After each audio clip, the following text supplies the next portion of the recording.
Hello and welcome to On the Rocks, a fans podcast where we discuss all things BRTFC, and I'm your host, Liam Goodley. This podcast and our media team are sponsored by Mitchell's Travel. Call Mitchell's Travel today on 01243 939 555 and quote Rocks 1883 to get a great deal and help the football club in the same process. Mitchell's Travel are proud sponsors of On the Rocks. Today on the show, for our 20th episode, I'm pleased to be joined by former Rocks midfielder and now Kaya FC Academy Director and Assistant Coach to the Philippine national football team, the one and only Chris Greatwich. Thanks for joining me, Chris. How are you?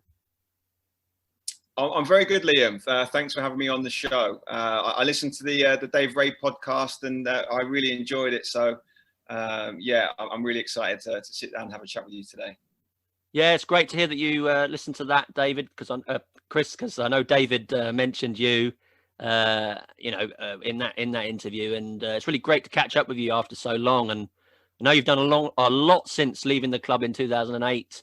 And I'm talking to you over the wonders of modern technology as you communicate with me over Zoom today, all the way from the Philippines. Tell me, how is life out there for you right now? I mean, for most people, it's obviously a very difficult period. The Philippines technically has the longest lockdown in the world. We went into lockdown in March last year, and we haven't actually come out of it. Although the details surrounding that are a little bit more flexible than perhaps it has been in the UK when they've gone into lockdown. But yeah, my kids are still pretty free to kind of go out and about, although schools are currently closed and have been since March. But you know, when the weather's nice, the sun's shining, blue skies up ahead, you shouldn't really complain too much. So generally speaking, things are actually pretty good over here compared to most places in the world. So thankfully my family's safe. Touch wood, we haven't had any sort of brushes with the coronavirus. So at the moment the family's good, which is the most important thing. Yeah, it's good to hear that, Chris. And it's amazing how different countries are dealing with this. I mean, England, I think, struggling at the moment with, the rate is going up again, and that's why we're back into a third lockdown. And obviously, football's all been stopped, and a lot of other things have been affected. Has the pandemic eased over in Asia at all, or over the last year? Here we have a tier system with harsher restrictions in place for areas of high cases. How is the country coping where you are? Yeah, similar here. So it's on a tier system. So it's not as sort of clear cut as it is in the UK. A lot of it is kind of certain restrictions are afforded to certain locations. So here in the Metro Manila where I live, it's fairly strict, although other parts of the Philippines are they're fairly loose. So I mean, here there are certain parameters that we have to stick to. So things like kids aren't allowed to have recreational activity. That means that my football academy, we're not playing any games, we don't have any matches, there's no tournaments that are ongoing. And the domestic league operated on a bubble format the back end of last year. So basically they went to a central location. All the teams played in the hotel, stayed in the hotel, played at one venue, and they managed to bang out a league season in a couple of weeks, which was far from ideal, but it meant that we managed to conclude the 2020 season. I mean, a lot of the leagues have opened and closed within this sort of 12-month period. Various states of affairs. So like the Thai league for a long time was going great guns. There was no issues there. So they were pretty much corona free. So their league was fully operational. But recently they've been hit with the virus pretty bad. So their league is shut down. And at the moment, most of the leagues in this Southeast Asian region have been closed down. So we just wait to see how things are going to develop with that system. We still managed with my academy to get out and train, which is good. There's a few recreational facilities that will allow us to train in residential areas, etc. But we're just missing playing games, especially at the grassroots level. I think that's the big issue for me, is getting these kids out and playing games, which here, unfortunately, it doesn't really look like that's going to happen anytime soon. So we're just trying to think of kind of creative ways to get these kids out and about and still enjoying their football, which is quite difficult given the parameters that the government give us here. Yeah, it sounds very difficult. So what does a typical training session look like at the moment, Chris? Is it literally 1-to-1, or are you small bubbles still? Yeah, small groups. So yeah, non-contact. So it's a lot of sort of technical drills. Nothing that's opposed. Often we have to do it at recreational facilities within residential areas, because the larger sports facilities, they won't permit big groups and teams to train. And that obviously in itself does create a lot of difficulty, because you want to replicate that sort of game-like scenarios, but we're just not able to do that. There are a few, we're quite fortunate, there are quite a few people who are from affluent backgrounds here, and they have one of the kids who my son trains with, he actually has a football pitch in his garden. So we managed to go down there, and obviously with the guidelines anywhere else, we wouldn't be able to play games. We're fortunate enough to play kind of a 4v4 game in his back garden. He's got a nice turf field with decent sized goals in his garden. So we're able to kind of bypass that aspect a little bit. But by and large, it's pretty much just individual technical drills, groups of no more than kind of 4 or 5, which is okay to an extent, because it gets the kids out and about, and they're still exercising, and there's still that sort of social element, which I think is very important. But at the end of the day, these kids, and same as the adults, and they want to play games. The fans want to see games. So that's really the most difficult aspect, I think, of being in this type of scenario, is you don't get to watch the competitive element of football. Yeah, I mean, it's all new to us, isn't it? And looking at the situation now, is there any sign of a vaccine out there, or they got them out already, or we've obviously got one here in the UK? Well, a couple, the Pfizer one and the Oxford version is already out, and my mum has already had the first jab. But apparently you've got to have a second jab, but you've got to wait 12 weeks until the next one. So is there any sign of a vaccine out there?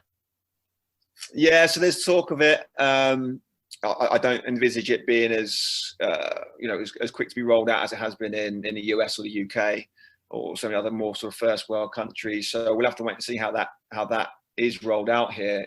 It's an unenviable task for a government to try and find a way to administer that, a vaccine of this magnitude, of this nature. So and living in a country like the Philippines, I don't see it as being the most smooth of operations. So I mean, obviously in the UK, there's been issues. There's been issues in the US as well. So I'm hoping that once the vaccine is available, widely available here in the Philippines, then we will return to some aspect of normality. But yeah, really, I think we're definitely a few months, behind some of the more first world countries. So yeah, it's definitely much a wait and see. Although there has been talk from the government, I don't really see that happening in the immediate future, unfortunately. No, it's a shame, really. Hopefully it will get out as quickly. And I do think that when things like this happen, I think obviously, whoever finds a cure or a vaccine should, try and share this out to other countries, because then obviously you're going to be able to deal with it quicker. And I think it's just the production side of it. It's the issue, and actually getting out to distributing it on a large scale is quite a task that we've obviously never had to deal with before. But hopefully, in the coming months, things should start to improve. So, but it's great to hear from you, and I'm sure Rocks fans will be keen to listen to you after such a long time away from the Green Army, Chris. I've been doing a bit of research, and I see that at the age of just 37, is that right? You're still 37? Yeah, 37. Yeah, already you've sort of achieved so much. So well done on all your achievements so far. Is it true that football is growing in the Philippines now? Growing, yeah. I guess you have to find a definition for growing, really. I mean, when I first started with the national team, there was very little in the way of sort of media exposure or attention on the game itself. Primarily, it was basketball and obviously boxing. With Manny Pacquiao being the sort of the main protagonist of the boxing world here in the Philippines. But over the course of my time with the national team playing, it definitely grew, and it's a sport that I think is easily identifiable with the Philippine culture, because there's a large Spanish contingency here in the Philippines. So I think it is somewhere deep ingrained in their blood that that football is a sport that they could potentially excel in and would excite them. It's also, with the nature of football, obviously globally now, it is a global market. It's on every television screen. It's on the cable networks, even here in the Philippines. So you can watch Premier League games, you can watch La Liga pretty readily, and that's increased over the time that I've been here. Back in 2010 was really the big explosion. So we played in the regional competition here, which was the Suzuki Cup, and did fantastically well. I was a big part of that, and that was really the explosion, the kind of renaissance of the domestic game here, which led to the start of the professional league. And then since that sort of period, the national team has pulled from people like myself, people who have got Philippine blood but have grown up in other countries, Germany, Spain, obviously England, the US, pretty much all over the globe now.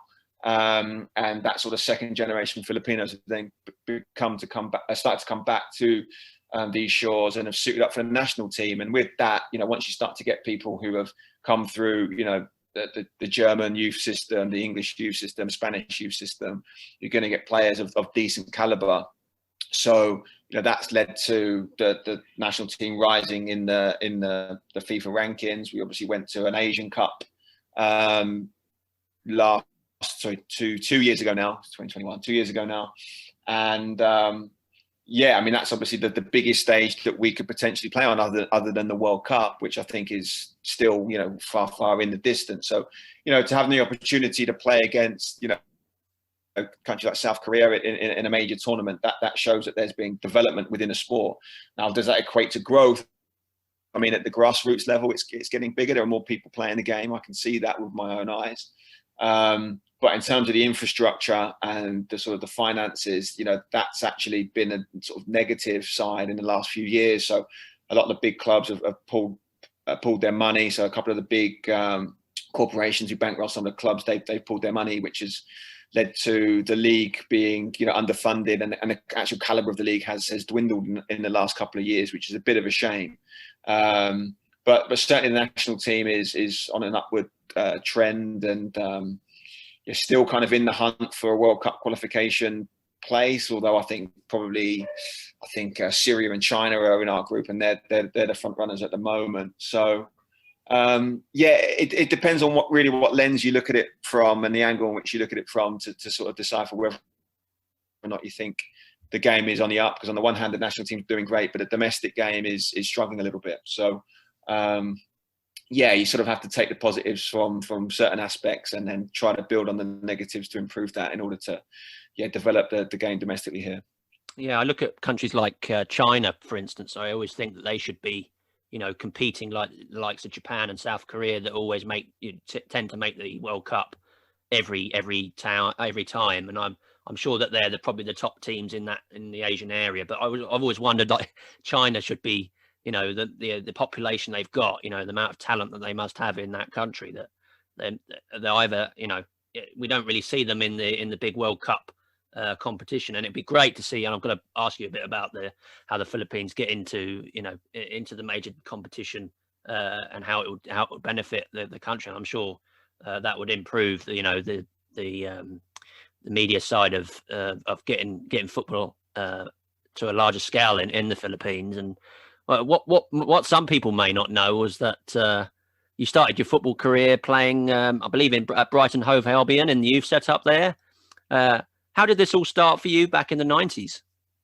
Yeah, so basically I was, just grew up in Lewes, born in London, but grew up in Lewes. So like most young kids, my dad was football mad. So I played football with my friends at school, my local club, Lewes Bridgeview. We had an okay Sunday league team, nothing special. And just love playing, really. Just a pretty bog standard upbringing with regards to the game. I was okay, I was decent as a kid, but my passion for it probably came from my dad, who's football mad, and he's a real nut on the non-league football scene. So I'm sure he'll tune into this and he'll have his own viewpoint, I suppose, on the non-league game. But I was fortunate enough through a PE teacher. He recommended me for a trial at Brighton. Must have been 12 years old, I think, at the time. and then went to their Centre of Excellence at Seaford. Had a trial and 4-week trial, I think, and then then they signed me. So that was the start of it. I remember playing against Chelsea. It was my first game. We played like a Bardeen College. No, I think it was at Lancing College. And then the following season, we went up to Chelsea for our first 11-a-side game. Yeah, people like Ruud Gullit was there. I remember Dennis Wise was jogging around the pitch doing a cool down on a Sunday. I remember thinking like, wow, this is amazing. Like this is what I want. You know, I want to be a part of something like this. You know, that's really sort of stoked your ambition to want to be a professional footballer. Because before that, obviously, as most kids, you want to be a footballer. You have that dream, that aspiration. But that's when that dream started to become, you know, it seemed like a viable possibility. So kind of went through the youth team, the schoolboy system. Did okay. Then kind of my under 15, under 16 season, I did really well. I think I developed physically. Just gained a lot of confidence that year. I picked up really good form. We had a coach, Colin Smart, in our academy who took over our team, and sadly he passed away over Christmas. But was a phenomenal coach. Completely changed my outlook on football. And you know, I probably went from being a middle of the pack, I'd probably say maybe even the bottom quarter on a roster of around 24 guys, to, you know, in my mind, I felt like I was one of the strongest players in that age group. And that age group included a lot of good players. I mean, Dan Beck is obviously the obvious one, who was in my age group, who all the Rocks fans will be familiar with. But we had Adam Hinshelwood, Dan Harding was in my age group. And we all came through that schoolboy system into the youth team together. And we had a really, really good youth team. I mean, the year above us was Dean Hammond, Chris McPhee, Adam Virgo. Year below us was like Adam Alab, Darren Budd, obviously, who was at Bognor with me also. And then the year below that was like your Gary Elphicks, Chris Breach. We had a really, really good youth team. Did really well. Like, we reached the last 16 the FA Youth Cup. We lost to Villa the year they won it. They beat Everton in the final, and they had Wayne Rooney. I think they smashed them, something like 4-1 at their place. I think they lost at home because it was a two-legged affair back in those days. I think it still is, actually. Completely brushed aside a really, really good Everton team, and we were quite unfortunate to lose 2-0 at their place. And they had some unbelievable players in that team. I mean, they had the Moore brothers, they had Stephen Davis, Liam Ridgewell, Peter Whittingham, who's the goalkeeper? Wayne Henderson. Yeah, so they had an unbelievable team. So, and I think we ran them pretty close, to be honest with you. I think that year we had a really, really strong youth team. But yeah, if I'm being honest, like, it was a mixture of a number of different things. We had 2 promotions and a relegation in the 3 years that I was there, which is never ideal for a young player coming through, because every game matters. So you're never really going to get an opportunity to be blooded if you're in that type of scenario. I lost a lot of confidence in my first year. I went in feeling as though, you know, I could break into that first team within the first 12 months. I was super confident, but sort of after Christmas, I'd suffered a dip in form and just struggled to get to grips with, I guess, the pressure cooker of what was that type of environment at the club at that time. I think I've spoken before on previous podcasts. I think I do a podcast also, and I wasn't aware of that. Yeah. So we had Dean Hammond on the podcast, and we were talking about like the environment that was there at Brighton at the time. And you know, while we had good coaches, and Dean Wilkins, phenomenal coach, Vic Bragg, Martin Hinshelwood, the environment at the club was difficult. You know, we had a lot of senior pros there who created this sort of cauldron of, you know, real intensity at that club. And while it was great, sort of, as I've got older and as I've gone through my career, there's a lot of things that I learned from that time that I can call upon, because I grew up really, really quickly. But there were times when, you know, it was difficult, really, really difficult, really, really tough. You know, I would say borderline bullying, but it was bullying. And some of the things they make you go through, you know, just wouldn't fly these days, I don't think. And if they were, to happen, I think there'll be some serious consequences. So yeah, I struggled with that a little bit, and my form as such was very inconsistent. So yeah, I mean, I came out of that period with Brighton, with a lot of positives, because it gave me a fantastic foundation for my future football career, but also tinged with a little bit of disappointment, because my scholarship experience really wasn't one that I particularly enjoyed, and wasn't the experience that I'd hoped for, wanted for myself.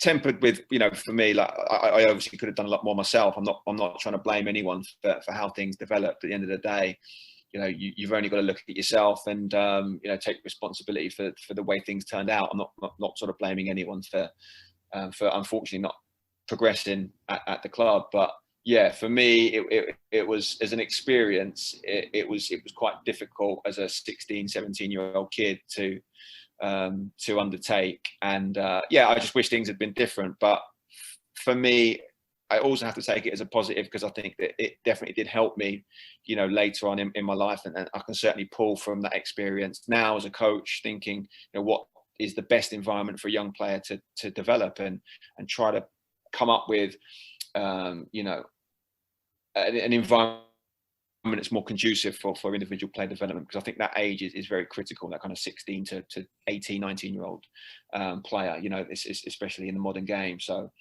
yeah, I loved it. My two brothers also came through the system there, so I love being a part of Brighton. But I'd imagine it's very different there now to how it was when we were coming through the system. Yeah, I don't think back in those days you didn't really hear much about. You heard about academies, but and teams at the at the youth level, but they didn't really delve to go into much depth with those. But nowadays they seem to be all about academies, all about youth football, and players seem to get younger and younger as the saying goes. And obviously that year in 2002 and the FA Youth Cup in 2002 is obviously you were knocked out by Aston Villa, who, as you say, went on to win it that year. What were your particular memories from that particular season in 2002? Yeah, so I'd suffered a little bit, like I said, with my form. So I wasn't really playing regularly for the under-19s. So the under-18s gave me an opportunity to play, a lot more regularly. So I remember the first, I think we played like a London club, non-league team. My dad will remember it, so I can't remember who it was. The only reason why it stands out in my mind is they knocked Lewis youth team out in the round before they played us. And had Lewis had won, we would have played them at the Dripping Pan, which would have been amazing. I would have loved to have, because all my friends all played for Lewis at the time. But yeah, so we played a non-league team. I forget who it was. It will come back to me soon. We won that round, I think 5-1, 4-1. And then the second round, we played Newport County away in Wales. Ooh. And we won 3-1 and I scored a hat-trick. And yeah, funny story. I always remember that game for two reasons. One, that I scored a hat-trick, and I probably arguably the best game I had in a Brighton shirt. The second one, which is quite a funny one, is after the game.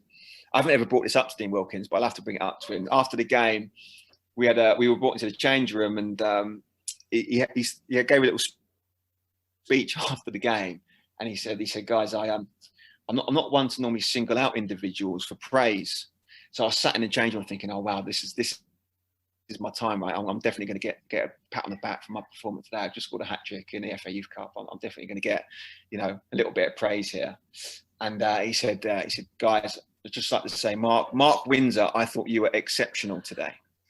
And I can actually see this in my mind. I can remember seeing like Buddy and Adam Lab like behind Dino Wilkins, like on the side of the change room, and they just looked at me and just sort of started laughing, because my jaw must have dropped as he said it. And I was thinking, man, what do I have to do to get some praise around here? I just got a hat trick in the FA Youth Cup. Do you know what I mean? So yeah, I can still kind of vividly see that in my mind. I'll have to bring it up to Dean when I see him again. But yeah, so that's an obscure one that kind of sticks in my memory.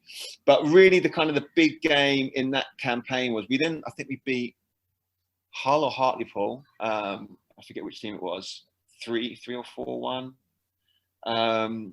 Scored in that game again, and then we played Leicester, and it was quite interesting because Leicester were quite highly regarded at that time, and Peter Taylor had just come from Leicester to Brighton, and Mickey Adams had gone the other way.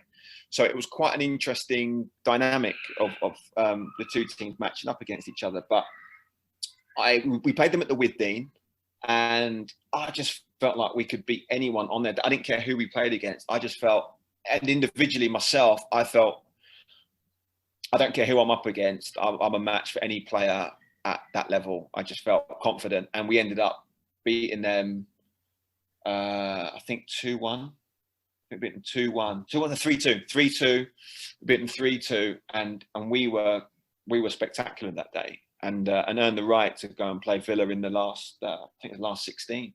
So yeah, it was a great campaign. Really enjoyed it. Obviously, going to Villa Park was an amazing experience. Like just different to what we'd experienced before. Obviously, when you go into teams' training grounds and playing, 11 o'clock kickoffs at, in front of one man and his dog, it's different when you go and play in that 45,000 Premier League stadium. Do you know what I mean? It was a real pleasure to experience that. And I remember Dean, he was really good. He got us all the VHS of the game, and I've still got it at home.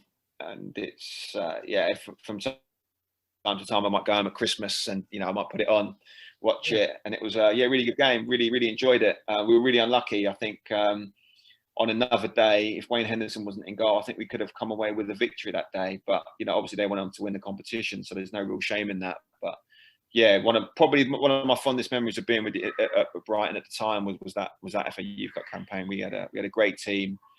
We played some really good football, and obviously from a personal standpoint, had some good games. So yeah, I really enjoyed those FA Youth Cup nights. Obviously, I didn't appreciate that. Obviously, Dino Wilkins was involved with the youth setup. Now, I know he's always been a Brighton legend as well as a Bognor legend as well. He played for us in the late 90s, I believe, for a few. Well, I don't know how long it was actually. It seemed like longer than it was, but I don't think it was actually that long that he actually represented Bognor. But I remember him running down the wings and very skillful, could score goals, get the ball in the box. But what did you learn most from him whilst at the youth setup at Brighton? It's funny, like. I've inherited a lot of his traits as a coach myself. Like his attention to detail was massive. Everything from like footwork patterns, to types of movements that you need to do in certain areas. He was very forward thinking. So like he was doing like quick feet, ladders, all that, hurdles, all that sort of stuff before anyone else was doing it. He was really innovative in the way in which he went about his work. And, at the time you didn't really appreciate it because you just think, oh, that's the way it's done. But now looking back, there's stuff that I do now, or there's stuff that I see other coaches do now, which people think, oh, that's pretty like nuanced, or that's cutting edge, or, that's different. But he was doing them, back in the late 90s, early 2000s. So, that especially now, that's what I really appreciate. He'd always put on a good session. He'd very seldom do the same session twice. So he'd always keep us engaged as players. So that's probably the thing that I took from him the most, and certainly from a longevity or long-lasting impression, that's the thing that stuck with me as I've gone into my coaching as well. Like I find myself doing a lot of things that he does, or saying things or pointing out things that he would have picked from me or other, my teammates at the time, from our training sessions, back in the early 2000s. So yeah, I mean, I still speak to him. Like it was probably quite difficult, our relationship, because I know that he really highly rated me coming through the system, but I think as I went full time and didn't fulfill my potential, I think our relationship became a bit fractious. So, he probably got frustrated with me not being able to deliver to my potential, try to push my buttons, and then often I'm a bit anti-authority, so I can push back at times if people try to push my buttons, and I think it's been done in the wrong way. So I think at that time, probably I was a little bit too immature to understand fully what he was trying to get at, which is really, he was just trying to find the right button to push in order for me to wake up and fulfill my potential. Because you think when you sign a deal, like 3 years, it's going to be a long time, but that 3 years goes in a flash. So yeah, and obviously once you get released, that element is that dynamic changes, because you're like, well, he got rid of me, that rate me, that like me. So, that's a bit of pill to take. But as times wore on, I've come to terms with that decision that he made. He had to make, and he made the right call. I wasn't worthy of getting a professional contract at that time. So, there's no hard feelings there. And I've spoken to him on numerous occasions since then. Been to his house, spoke about football. I went to his house one Christmas, and I went round for a cup of tea, and I ended up at his house for about 7 hours just talking football. So he's a brilliant football mind and loves footbtle. So you can take so much from just sitting down and having a conversation with him, listening to him talk about the game. And I just probably wish I'd appreciated him a little bit more, at the time when I was working under him day in, day out. I know he's also said that, he probably wished he approached a lot of things he did differently, not specific to me, but a lot of things in that youth team at the time. So that for me was obviously quite nice to hear, because there were times probably when we didn't see eye to eye, where it was quite difficult in terms of a working relationship between him and I. But, I've got nothing but respect and admiration for the way in which he goes about his business on as a coach, and how his knowledge of the game is second to none. So from that perspective, he huge influence on me, and especially now as a coach. Do you know what he's up to now? Is he still involved in football, Dino, or is he doing other things now? Yeah, so up until recently, so he went to Crystal Palace as their head of coaching up until that was his most recent gig, but he left that within this coronavirus period. So I messaged him. We messaged back and forth, but we didn't really go into detail as to why.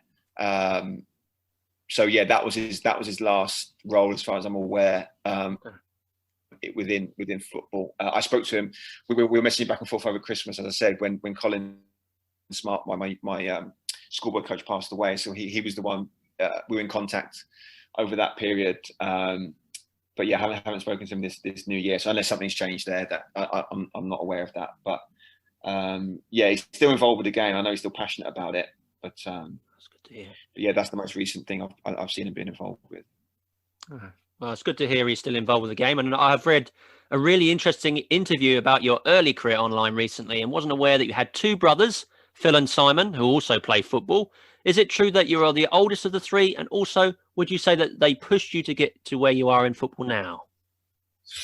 Oh, good question. Yes, I'm the oldest. Pushed. It's different. I would probably say the other two brothers were pushed more by each other than me. So I'm 83 September, so I was quite old for my year. My middle brother Phil was January 87, and then my youngest brother Simon is September 88. So they're actually quite close in age. So they're two age groups, 2 school years, but actually only about 18 months difference between the two. So those two were quite. So my youngest brother Simon would always play up in my brother Phil's age group. And while that was obviously quite difficult for him at first, he was the one who really, he was a child prodigy.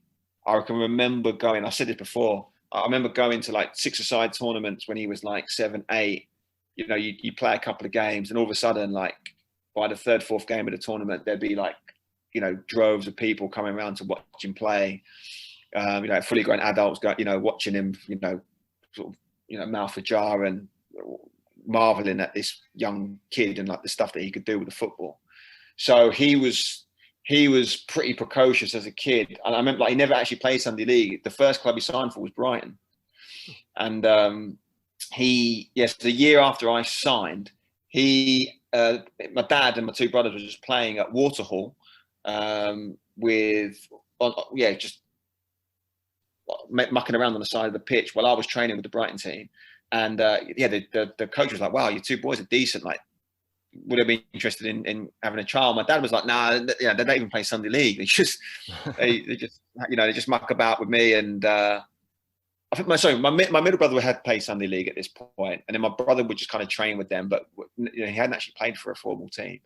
Mm-hmm. And I remember them. I think the first day of the trial, and my dad's not one to sort of go over the top about anything. And I remember so I'd obviously already been signed. two brothers did their first trial session, and I can remember my dad was like, he said, Chris, oh my God, he said, Phil did really well, but he said, Si was the best player at the training venue. He said he was the best player there. And that was his first, he was playing up to age groups. And you got to remember that age group would have been like, like your Tommy Elphicks, your Joel Lynch's, these types of guys were in that age category. That's the age group above my brother. So, he was going in there without, he hadn't even played Sunday League, and he's going in there at 7 years old and just dominating these kids.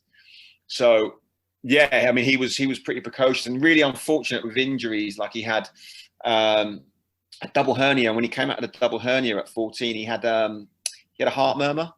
They discovered he had a heart murmur. So they had to have like a node put into his heart to regulate his heart rate. And this was a few months after he'd gone on. So we'd gone on England trials with Wes Fognan, ironically, another former football players. Yeah. So those two were two lads who came from Brighton, and they went and did the England trial together. And he was like quite young for that year, because obviously it's done by sort of year born. And I remember him coming back, and he has like a list of all the players, and there were some big names in that group. Like I remember him saying he was paired in centre midfield with Lee Catamol. That was his midfield partner in Sunderland player.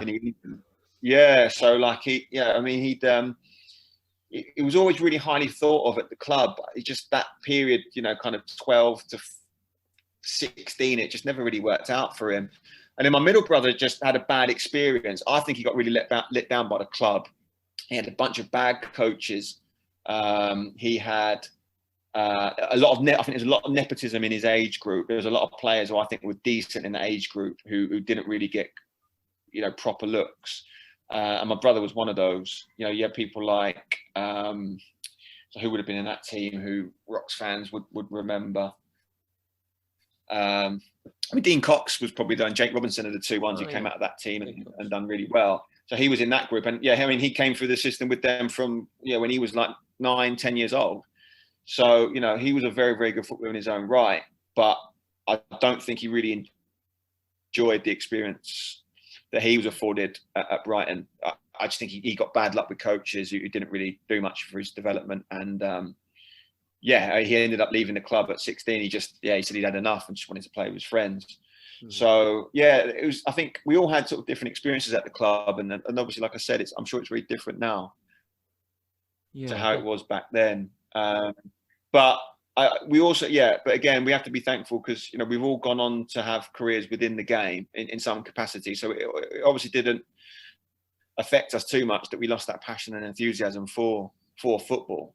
So, those two were very talented, and they sort of pushed themselves more than they probably pushed me, or more than I pushed them. I was probably a little too old, a little too out of reach, and just maybe I was the one just sort of forging the pathway for them, which was nice. So they had something to aspire to or something to follow. But I wouldn't say that, I had too much influence over those two in that regard, or them with me, because it was, I was probably just a little bit too old to have kind of direct influence, I would say. Are they still playing the game now, or involved in the game, or have they sort of gone away from it now? So ironically, we're all directors of football academies. Wow. So my brother Simon lives here also, and he has his own football school. And then my brother is director of a massive football academy in Baltimore in the United States. Okay. So so we were all involved in football, involved in the coaching side. My brother Simon retired a couple of years ago from playing. He also played in the professional league here. All three of us have played for the national team. Yeah. So wow. So we've all been involved in the game. I probably ended up having, I'll probably say my youngest brother Simon had the longest career, because he came out here 24, 25, and then played all the way up to his sort of early 30s. I came out quite late, so I came out kind of early 30s, played I think 3 seasons, and then went straight into coaching. So my sort of work in the professional game as a player actually came into the game super late, and then only lasted those sort of 3 years. But just all involved in the game, and obviously loving being involved in the sport. That's great to hear that they're all involved still. And what people may not know, that Chris, is that you were born in Westminster, England, and have a British father and a Filipino mother. I know that you have said before how much of a driving force your parents were growing up, but could you describe to the Rocks fans what they have meant to you as you grow as a player and as a person over the years? Yeah, I think just having supportive parents really is made the world of difference. Like I said, my dad's massive into football, loves his football, especially non-league football. I think he's lost his rag a little bit with like the Premier League and like me. I don't like the Premier League. People, to be honest with you, Liam, I think a lot of people have, and I think what's quite interesting about when non-league games were on, when the top flight games were all off, is I think a lot of people really went to local football and were like, wow, actually the standard's pretty good. There's a level of affinity with a club that you don't get at these big clubs. You just don't get it because it's just a juggernaut. It's a behemoth. Do you know what I mean? But when you go to like a Bognor or a Lewis or any non-league ground, you get to know the people by their first name, the regular Joes, the people who are volunteering, and it's just real. Do you know what I mean? It's just got that feel that's warm, and it's I don't know. I think it's just more genuine. So my dad loves non-league football. I remember going to like Lewis games when we were younger. Bunking in at half time and going playing on the pitch, full time, just running around, kicking the ball in the goal. So just exposed to it from a really young age. And then I think with a lot of football parents, I think, there's a lot of people who are either pressured into doing it or, they live vicariously through their kids. I never had any of that. My dad was always would finish work early, bring me to practice, never missed a game. And that's, I would say, is 90% of being a football dad, or being a football parent, is just being there for your kid. And just knowing that the support was there. I can count on one hand the amount of times that he probably gave me like football advice, if I was playing poorly, we just, in the car on the way home, Chris, you were shit, excuse my language, but, a handful of times, growing up, handful. So, I think when I can remember actually going back to my very first game, very first Chelsea game, I thought I played really badly. I thought I was awful. And I can remember sitting in the bath thinking like, what am I doing? Like, I'm just not good enough. This is like a step too far. Like, this is not, and obviously you're only 12 years old or whatever, but I can remember it clear as day. And I remember obviously going to Chelsea that first game the following season, and we won 5-2. I scored 2 goals, and then it's complete 180. Like I remember going and thinking, no, this is it. Like I can do this. I can play at this level. Like if you're going to go to somewhere like Chelsea and play in front of Ruud Gullit and put in a performance like that, you can definitely do this. So but he would never get carried away. So when I was like really down on myself, he would always try to be really positive. When I thought I was flying, he'd always think of things that I could improve on. So I think just having that middle ground, enabled me to stay focused. And I think I need to be really appreciative of that. And then my mum's just, I don't know, she's a bit mental. I don't know if you've ever come across my mum, but she's a little bit crazy and really vocal in her support. I think she probably calmed down a little bit as she got older, but like super excitable. So she was a bit of a nightmare growing up, but really supportive, just always trying to cook us good meals, making sure that we were well prepared for games and just little things like that. Because I think your dad's typically are the driving force in terms of like you said, maybe talking about football, but the mums are there just to give you that reassurance and that love and affection. And that's certainly how it worked in my household anyway. So between the two of them, they provided that nice balance. And I think when you're in that type of environment where, you can't really fail because, no matter what, your parents are going to be there for you. So even if things don't really work out, you're going to be all right. Yeah. So you kind of have to be thankful of being in that type of environment, because I think it just kept me, I didn't get too carried away when things were going great, and I didn't get too down on myself when things were difficult. Well, that sounds great, Chris. And after you left Brighton in 2003, you moved over to the USA to pursue a soccer scholarship there. You represented Drury University, Drury Panthers that is, and Hartwick College, Hartwick Hawks in their teams before graduating and returning to the UK. It says on Wikipedia you had a trial at Scottish Premier League side Kilmarnock at the time, but unfortunately wasn't successful in getting a place. But that being said, how was this experience for you, and did this drive you even further to succeed in the future? Yeah, so I have to go back on that story a little bit. So when I went to America, loved that experience, incredible experience. Would highly recommend it to anyone. Ironically, I spoke to Dan Sackman before he went to the States, and that was a little connection again with the Rocks and America. So yeah, so that was because he's the same age as my youngest brother.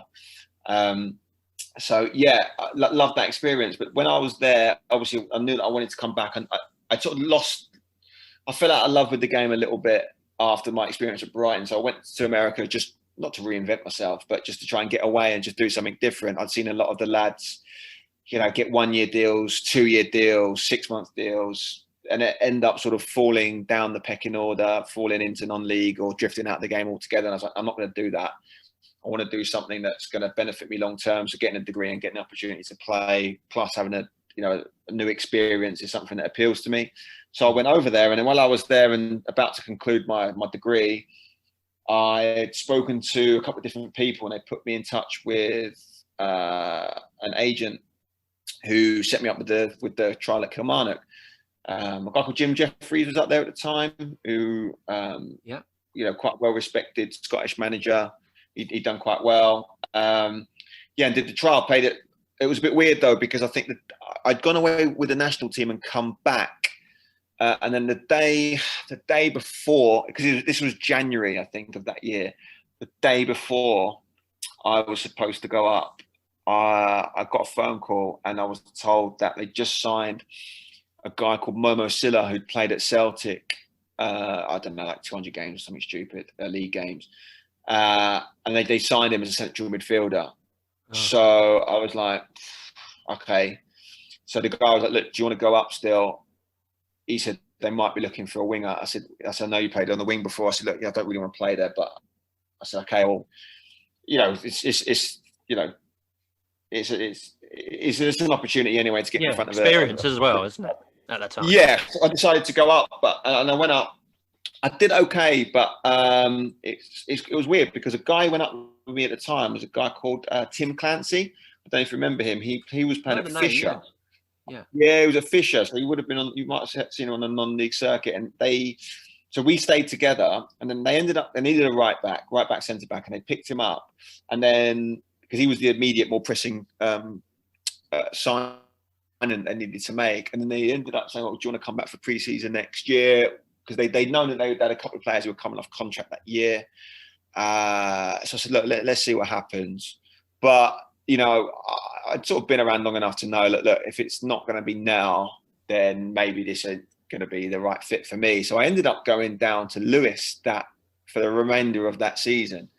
I'd sort of seen what it was like at Kilmarnock. I knew I could play at that level. So I just thought to myself, right, well, maybe I'll just go to Lewis and stay local and then see where that kind of lands me. And I remember training there for about 3 or 4 weeks and just being on fire. Like I was playing really, really well. And I knew Kingy liked me. And we were trying to get stuff done. And I was like, look, I don't really know what I want to do. Like I don't really want to play. I just want to train. And then it sort of got to the point where I'd been there for so long, and I obviously felt I was decent within that company, that it was like, right, this is, well, I want to sign in. I'm going to play you on the weekend. And ironically, that first game was Welling on, I think it would have been the Saturday of a bank holiday Monday weekend. Okay. And so that was my first game. So I played in that game, came on, did well. And then I started against Bognor, which was my first start for Lewis. I don't know if you remember the game, but we drew 1-1 and I scored the goal. And so we'd done all right. And then I played quite regularly throughout the remainder of that season. And then Kingy offered me to sign a 2-year deal. But I knew that Bognor were interested. Dabber had got hold of someone through Lewis. I think it might have been Ibbotson. who was the manager, who was been the manager, and he'd been involved with the youth team, and Dabba had been in touch, and he said, like, would you be interested in coming down? So I was like, yeah. I said, like, definitely. Like, I loved the way the team played. I had mates there. Ben Watson was there. Dan Beck was there. Buddy was there. So yeah, I was like, yeah, it looks like a great outfit. I think it'd be a good fit for me. I think the Lewes setup was a bit strange because they had a lot of midfielders. They had like Holloway, Kennett. They had Simon Wormel. So I was confident. I thought I could play, but I knew that my time would be limited. And I'd seen a lot of players sign deals at Lewes and then just be shelved. Even the people like Leon Legg weren't even playing at that time. And I was like, man, if Leggy's not playing, and he's, I think he's a decent Conference South defender, then, I don't want to be tied down to a 2-year deal. I want to be playing week in, week out.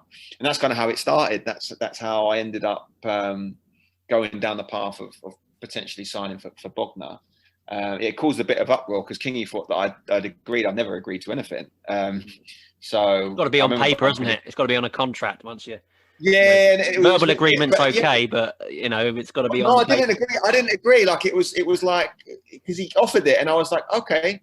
I was like, because I knew I really prefer to go to Bognor at this point. I was like, okay, let me have a think about it. And I remember him thinking, like, what do you need to think about? Like, where are you going to go? And then, I bumped into him in a kebab house of all places about a month and a half later, and he was like, "Oh, it's going to Bognor." I said, "Yeah." He said, "Okay."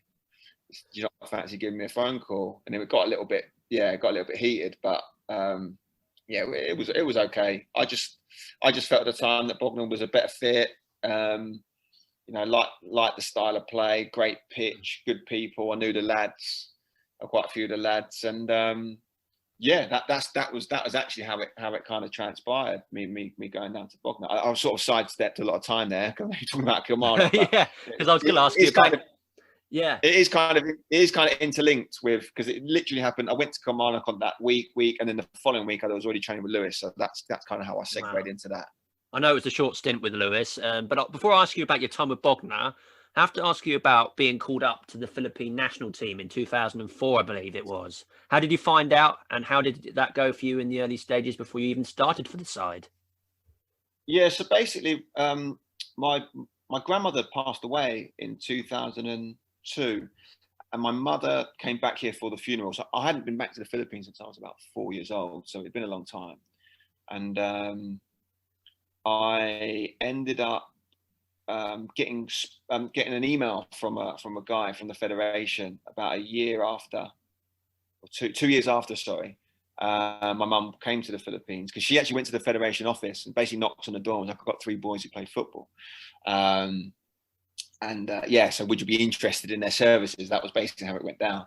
So about 2 years later, I got an email saying, "Look, there's a big competition for the Southeast Asian region. It's called the Tiger Cup, which is named after Tiger Beer, which is now the Suzuki Cup. So it's the same competition, the premier tournament in this region." And she said, "Would you want to come out and join the squad for like a preliminary sort of assessment, and then we'll see if you can make it to the squad proper for the competition." So I came out, and basically it was like 50 guys in these like dormitory style apartments, and it was like horrific. It was like really, really poorly run. The accommodation was terrible. It was just a really, really difficult testing period for me because it wasn't what I was used to. But what superseded that was the fact that I really wanted to play. Like I really wanted to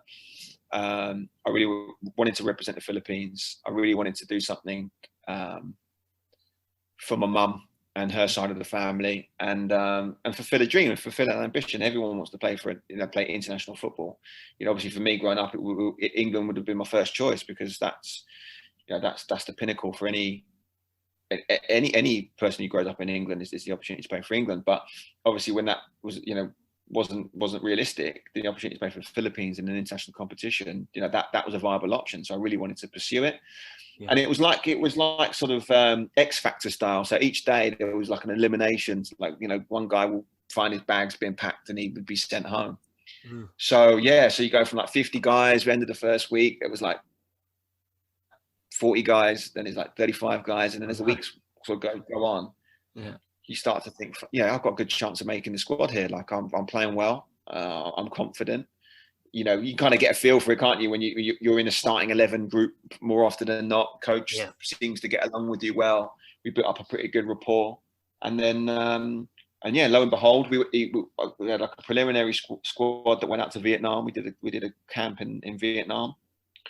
Yeah, and then made the squad proper, which was amazing. And yeah, made my debut against Myanmar in that's right, in 2004 against in the Tiger Cup, so in Malaysia.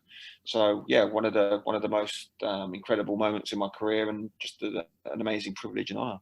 That first day against Myanmar, was any nerves on that day? No, not really. I wouldn't say I was nervous. It's a weird one, Liam. It's an 80,000 state-of-the-art stadium. It's unbelievable. If you ever get a chance to look it up, it's an incredible stadium. And if you ever look at sort of YouTube clips of it, when it's packed, it is absolutely rocking. It's like an incredibly intimidating atmosphere. There was about 4,000 people in the stadium, but it seemed like there was 200. Like it echoed, and you could hear individual voices. It was really crazy. But the competition's massive, and it's beamed across Southeast Asia. So all of these games are getting, hundreds of millions of people are watching these matches, and the magnitude of it you're not too sort of aware of until sort of later to after. Yeah. But no, I wasn't nervous. Wasn't nervous at all. And the game was a bit weird because Myanmar were quite fancied in the competition, and we managed to hold out until about, I think it was a 93rd minute or something. A guy scored a goal, keeper made a save, we put in the rebound, and I just remember crying my eyes out because we'd expended so much to just try and keep parity, and we crumbled in injury time, which would have been a massive result for us. So yeah, it was a really emotional day, really emotional game. In more ways than one, but yeah, something that I'm really proud of, and I've got my shirt hung up at home, framed, and it's something that I'll remember forever. Yeah. So unfortunately, later on, you missed the SEA games for the national side in 2005 due to commitments at Hartwick College in the NCAA tournament at the time. Was this frustrating for you, having to miss out on representing your country, or was it a blessing in disguise? Yeah, crazy. So basically, the SEA Games is massive. Southeast Asian Games. Yeah, it's like kind of like the Commonwealth Games. So like all of the countries from each region within Southeast Asia come together and they do everything. So track and field, table tennis, basketball, you name it, all the sports are there. And it was being held in the Philippines, so it was like this amazing event that the whole country was getting behind. So the crowds for those games were crazy, getting sort of 40,000 people going to the matches. The players were overnight celebrities, raucous crowds. But for me to miss out was disappointing. Like you said, I had to stay behind because of my commitments in America. But my middle brother Phil came out, and he played, scored in his second game, and had an amazing experience. So sometimes it's difficult when there's a sibling there because sometimes you can take the limelight, or it's something that's a shared experience, but sometimes it can be more beneficial for one than the other. And I've experienced both sides of that, having played with my brothers. So it was nice for him to experience something and be the sort of the sole person in the limelight, and he did fantastically well. And he always speaks really glowingly about that experience. It's something that you can't really comprehend until it happens. I can't really do it justice in terms of like what it was like, but just imagine it's sort of like Beatlemania. That's the only way I can really explain it, which for me is unfathomable. When you come from Lewis and you're not really like a big, you're not a celebrity, but for people to have that sort of reaction and be really excited to be around you and be in your company, it's quite overwhelming. Has its positives and negatives, but yeah, like an amazing experience, because I experienced that the following year. We had the Tiger Cup, ASEAN Cup qualifiers in the Philippines, same venue. So I got to experience that a little bit the following year. So I know what it would have been like to have played in that type of atmosphere. But no, I don't really have any regrets. For me, I just look at it as something I wish I'd been a part of, but glad that my brother Phil got to experience that himself. Obviously, you couldn't do much at the time because you were in university college there, so I suppose you couldn't really do much about it at the time. Yeah, tough. Yeah, No, difficult. no. However, you did go on to play the following year. Is it Bacolod when they hosted the qualifiers for the Asian Championships there? It was here that you scored your first international goal against Laos in the side's 2-1 defeat. You then scored in the 7-0 win over East Timor and played in wins against Cambodia and Brunei to see the national side qualify for the finals in Thailand. There, unfortunately, you lost to Malaysia and Thailand before drawing with Myanmar in the final game. It seems the more you played at international level, the more confident you became. Would you agree with that? Yeah, I mean, by this point, actually, I was probably one of the most experienced players, which sounds crazy, only after a handful of caps. But I was confident. I was the elder statesman in a really young team. So there was a bunch of guys kind of born 83, 84, who came through together at the same time as me. But they were sort of maybe slightly more reserved or slightly more quiet in sort of personality and nature. So, you know, that sort of more leadership role, mantle came on my shoulders, which I didn't mind at all. Like I welcomed that responsibility. So that was quite nice. And then obviously once you're in that type of scenario, you want to lead by example, and that really gave me a lot of confidence. And old enough where I'd had enough experience with the national team at this point. I played at a pretty good level, and while some of the other guys in and around my age bracket were also fairly experienced, they weren't the most vocal. So for me, it was a responsibility that I was willing to take on, and really thrived in that type of environment. So assumed that kind of more leadership position, and did pretty well. The team obviously started to pick up some decent results, and the performances had improved. And then obviously, like anything, once that starts to happen, you grow in confidence and stature, and then obviously your position within the team becomes more secure. You feel like you can have influence in other aspects of the team. And I mean, that's really where the team started to blossom. And I felt very much, the fulcrum of that group. So yeah, that was a really enjoyable period for me, because it was a time where I felt, I was sort of in my mid-20s. I was playing well whenever I got called up to the national team. We had a great group of guys, young guys, who were really hungry and wanted to, push the national team forward. So yeah, it was a period I look back on, and I was really, really fond of that time, because although, we were technically sort of minnows on the Southeast Asian football scene, we had really started to progress as a team, and we knew that we were onto something special. And we didn't realize to the extent or the magnitude of how things would develop down the road, but I definitely felt as though we were at the very start of something that could potentially be very, very big. Yeah, it certainly did become that. And obviously, we're going to talk a little bit more about your international prowess and how you've grown with the team in the coming years after that. But in 2007, you joined Bognor for a season. Firstly, you mentioned before, obviously, Dabba, you think it was the one that approached you. And how did it all sort of happen for you? And I know that they approached you, separately whilst you were at Lewis. What was the real story behind you joining for the club? As sort of alluded to, I'd been at Lewis, and I scored on my full debut against Bognor. I thought I played pretty well. So Dabba reached out to Ibo. Ibo is one of the coaches in the youth team at Lewis, and basically said, "Do you think Chris would be interested in coming down?" I remember calling him. I think it might have been like the Rocks end of season party or something. That Dabba seemed like he'd had a few too many, and he was slurring his words a little bit. And I remember thinking, "Oh my gosh, what have I let myself in for here? Trying to get on board like the crazy gang or something." So I was like, "Yeah, I'd be interested in coming down." And he was like, "Right, we'll come down for pre-season." And I was quite naive, really, and in retrospect, I probably shouldn't have gone, because Lewis had the deal on the table. And all Bognor were really offering was the opportunity to go down and do a pre-season. So I was like, I hadn't really gone through like the non-league setup, and I didn't really know what it was all about, if I'm being frank.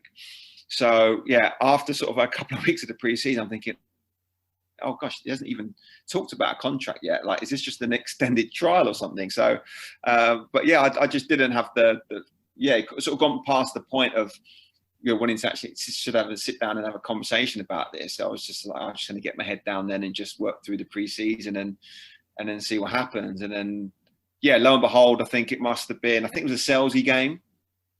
Yeah. I think I played a couple of pre-season games and I'd done well. I'd done well in pre-season. I knew I'd performed pretty well. And so Jack offered me a deal, and I was happy to. I was quite relieved actually to take it, because I was like, well, if I'd left the Lewis deal and had nothing to show for it at the end of this, then I'd be in big trouble. So I definitely didn't go there for the money, because it was a lot less than what I was offered at Lewis. But I was just more than happy to be at a club that had people who I knew. I thought I played great football. They had some really amazing attacking players. Like, I mean, Luke Nightingale was, arguably the best striker in that league. I was a bit sad to see Ben Watson go, because I'd been with him in the youth team at Brighton, and I knew that those two as a link up were formidable. Arguably the best strike partnership in that division.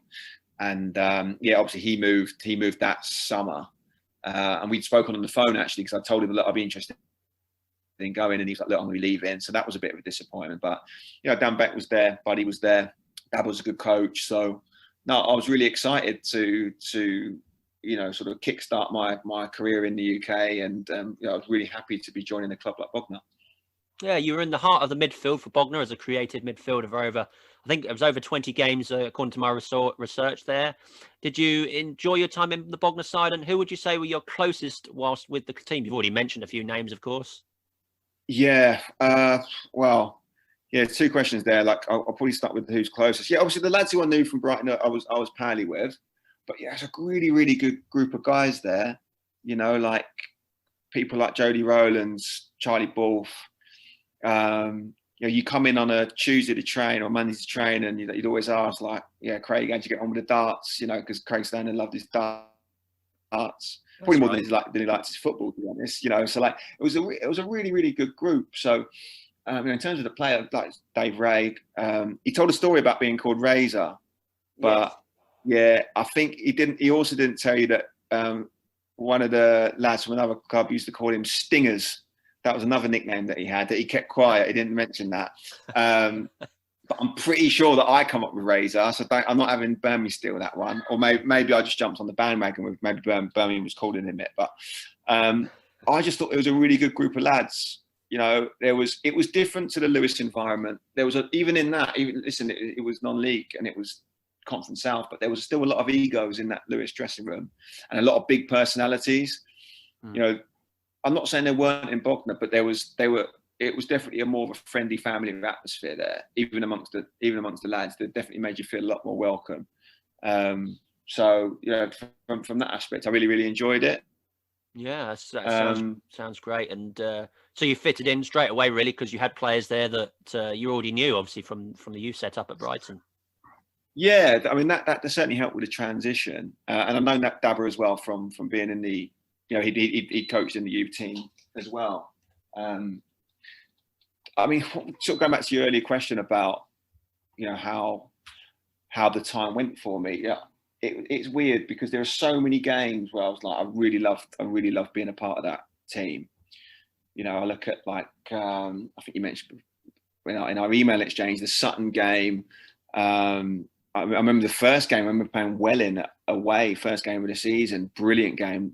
Loved that game. Remember that. I think we played Thurrock or East Thurrock at home. I remember having a really good game in that game.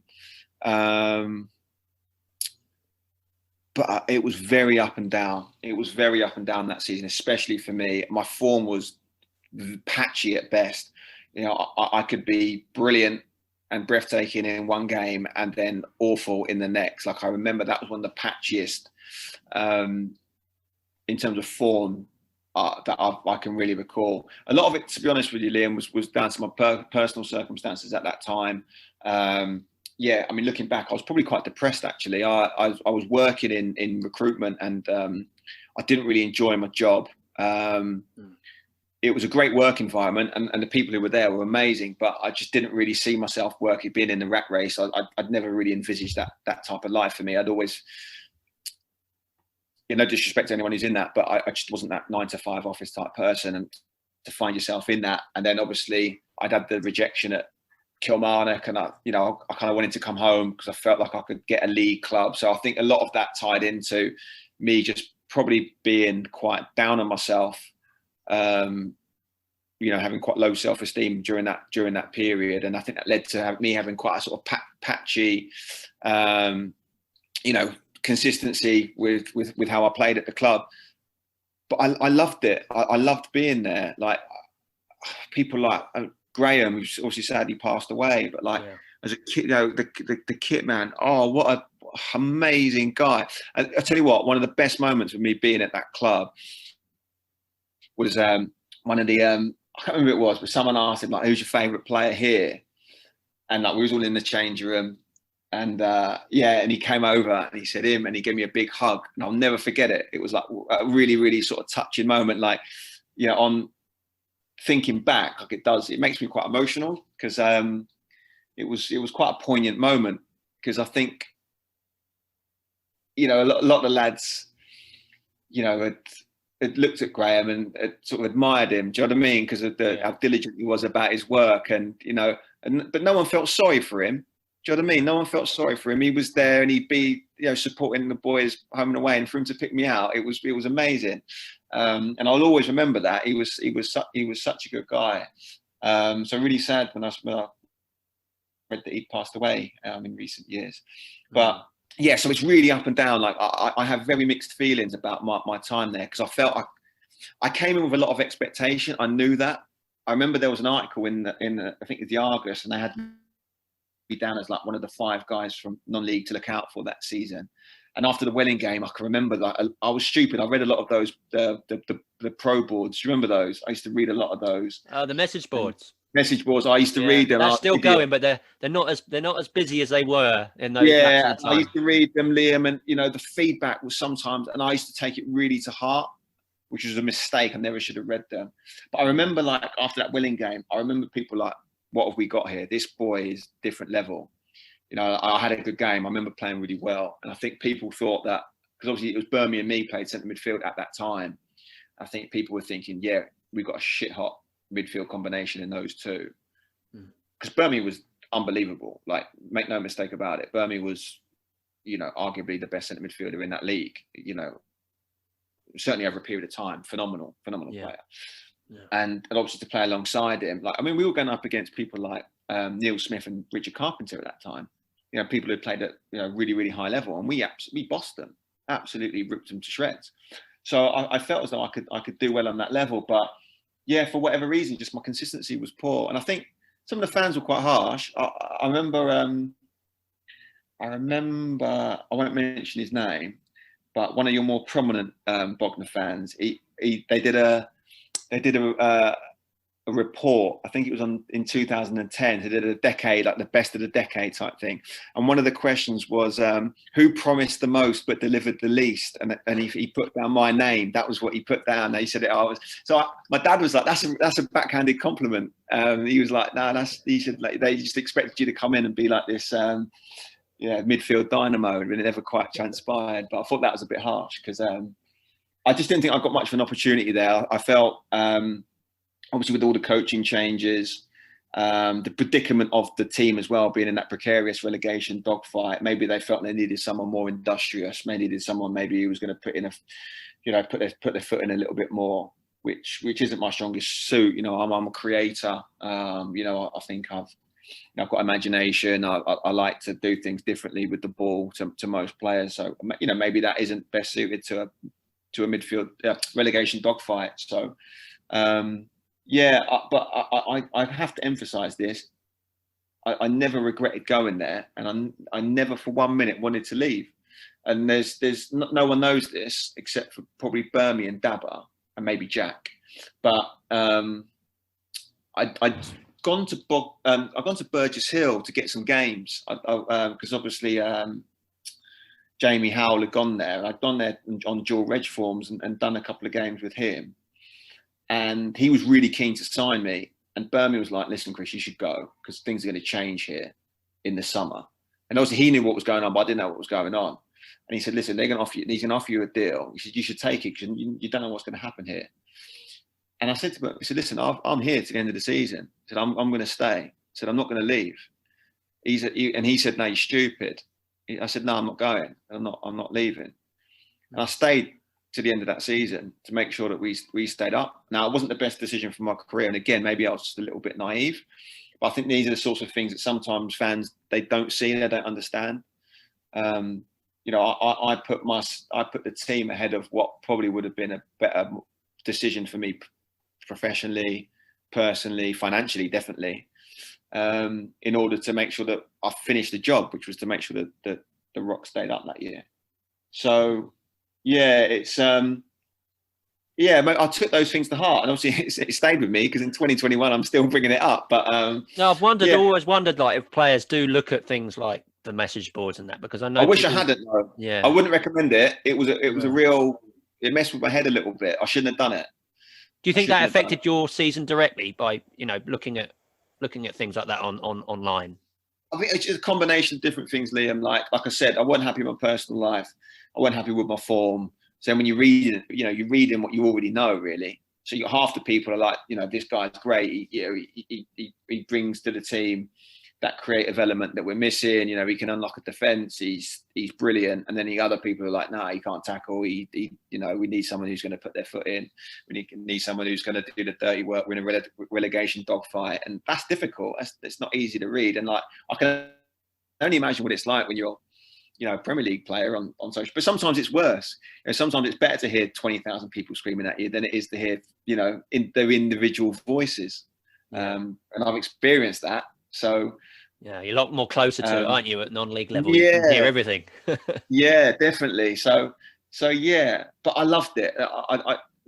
Bognor is always the team that I look at into the non-league results. Always look out for them. I always look out for them and hope that they do well. So it's not a negative thing. I never hold that against the club or anything like that. It's just I wish things had been different, and I wish I could have performed better so the Rocks fans could have seen what I was more capable of. If that makes sense. Yeah, totally. At a similar time, I think maybe later in that season in 2008 in Iloilo, I believe it's called, you played in the AFC Challenge Cup against Brunei, Tajikistan and Bhutan.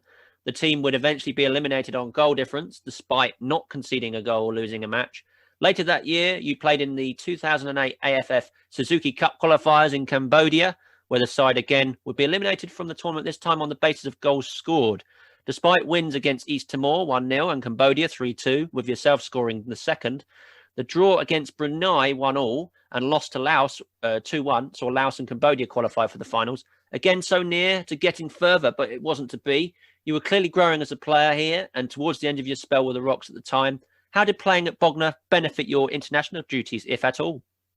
I think that, if I'm being honest, Liam, it was the opportunity to play. So the fact that I hadn't been playing that regularly was probably the catalyst to make me want to, do better when I had the opportunity to. International football is completely different, especially when you come out here to Asia. Like the conditions are different. You're playing games every other day. It's almost a different game. It's almost a completely different game. So, there's not really that many similarities. Like the physicality in terms of like the body contact, like I'm on the posts if I'm playing, Conference South. I'm not marking anyone. You come out to Southeast Asia, I'm marking. I'm trying to mark their biggest guy. That's maybe the easiest analogy that I can give to, like, in terms of like the physicality. But the game's so fast here. When you temper that, you're playing in sort of 100-degree heat. It's just so much. It's not even comparable. So it probably very little actually in terms of like how it helped me for that particular competition. If you actually look over that, like I didn't really play like that. After I went to Burgess Hill in the end, after I'd had a short stint at Hastings, I went to Burgess Hill and then I actually stopped playing. That year. So you were only playing national at that time? I was actually only playing national team. After I left Bognor, I actually didn't. I think I played a handful of pre-season games for Hastings and Burgess Hill, and then I stopped playing. I just had enough. I Your remember confidence took a real knock that season, that same season. Yeah, I'm not sure. I've always been confident. I've always been confident in my ability. It was more just stopped enjoying it. Like, where was I going to go? Like, did I really fancy playing in the Isthmian, Isthmian League? Probably not. Like, it just didn't really excite me. I felt as though like that I could easily play at the Conference South level easily. If anything, it might have been easier if I'd have gone up a level or two. Like just in terms of like maybe playing on better pitches with more technical players where the game might have been a bit more progressive. Not saying that Bognor weren't progressive. I mean, other teams where it is very much more direct. Maybe that would have suited me a little bit more. But yeah, just had enough. I just really lost my passion, lost my enthusiasm for it. And that was around that time I realised that I needed to make a drastic change, like I said, because I was pretty depressed with how things were going with my life at that time. And that was actually when my girlfriend, now wife at the time, we decided we wanted to move back to America. So at that in 2009 we ended up I'd saved up a bunch of money to buy a house. I ended up spending that on a round the world ticket with my wife, and then we did that and then moved to America that following summer. So that was kind of the end of my my football career in the UK. It all came to a sort of abrupt end after my time at Bognor. It's a shame, really, because I think a lot of the Rocks fans would have liked to have seen you. I know things changed that next season, which I'm going to ask you about, but it's a shame that we didn't see you for another season. I think you could have, it could have gone better as the time went on, because obviously Conference South at the time was a very difficult division to be in. As you say, it's higher than the Isthmian League, and we're struggling now to try and get back into that league. So show you just how bad how difficult it is at the current time. But I think put a Chris Greatwich type player in our side now, and we could really, we can really push for that. And it's a shame with the pandemic that we've been, had to stop sort of playing, twice now, I think. So but yeah, I think at the time it was a very obviously, I think that year, the year after, we had the burning down of the clubhouse, which hit the club pretty bad. We had new managers in, and it all changed. And I think it was wholesale changes throughout the side. And I think David Ray mentioned it, but I was going to ask you about that a bit later. I'm interested to know that what it's like there in the Philippines with the football team. Do you feel the pressure from the media there and everyone else and do you feel pressure to everyone to succeed there? In England, there is a lot of media pressure for managers, coaches, and players to get results. More so when I started coaching. More so as a player, no. I learned my lesson with the message board. Like, I just didn't read it. And I think here is the culture is more positive. So it's more like, lose a game. It's more, okay, try your best, better luck next time. Whereas, you get vilified for anything in the UK. It's that sort of tabloid culture. So any opportunity to throw that sort of remark out, people are going to take that opportunity, and it's so easy now, with social media, etc., to do that. But no, I've never, since coming out here, no, I've never really. More so as a coach, like you feel the pressure a little bit more. So with like when I took over as head coach with Kaya, and we were playing in the Asian Cup, which is the equivalent of like the Europa League here, and that was pressure. Like you could feel that again. Big TV networks, Fox are picking it up. So you're on these, Fox, ESPN, you're on the big networks, and you're again being beamed throughout Southeast Asia. So you're getting big viewership. Your name's being talked about. Then your teams have got to deliver. So that pressure is felt, but not really, because I do put a lot of pressure on myself. So you sort of put up a barrier, as it were, to any of that sort of external pressure, because a lot of it's coming from inside anyway. So as much as possible, you just want to try to keep yourself away from that, shielded from that, so you can remain grounded. Because I think if it can be quite crippling if you let that get to you. So no, not so much really. Certainly as I got older, I've got much better at managing that pressure and the expectation. Oh, that's good to hear. And do you remember the win for Bognor? You mentioned it a bit earlier at Sutton United's Gander Green Lane ground, where we came out on top with a 2-0 victory, I believe. I remember fans, including myself and my granddad, high-fiving players like yourself and Craig Stoner as you left the field after that game. It was an incredible win away from home, as we had a bad form against them before that day. I can remember it. I can remember it clearly. It was a dog. It was an absolute, quagmire of a pitch. Like, just proper dog and duck. Like I can remember it was awful, not conducive for me at all. But I can remember in the second half, I'm not sure if it was 0-0 at half time, or if we went up. Yeah, I think you might be right. I think it might have been 0-0 at half time, and then I think we scored something like that. Or we might have scored early in the second half. The second half, if someone's got it on video, there's a period for about 20 minutes where I felt like I was floating. I can remember just going through the game thinking I can do anything. I think I gave quite a ridiculous. I think Knee scored, and I gave a pretty ridiculous pass. I sort of like flicked it with the outside of my boot, like over the top of the defence, and he latched onto it, and I think he ended up sort of lobbing the keeper. And I can remember playing that ball thinking that was a joke of a pass. Like I can remember thinking, I'm playing well, I'm in my element here. And just things were coming off. And I can remember just feeling like I was bossing the game. So I mean, that game is really, really, I can remember almost every aspect of that game. I can remember being in the changing beforehand. I can remember the atmosphere after the game. Like you said, being with the fans, because it was a really key win that was. We were right in it.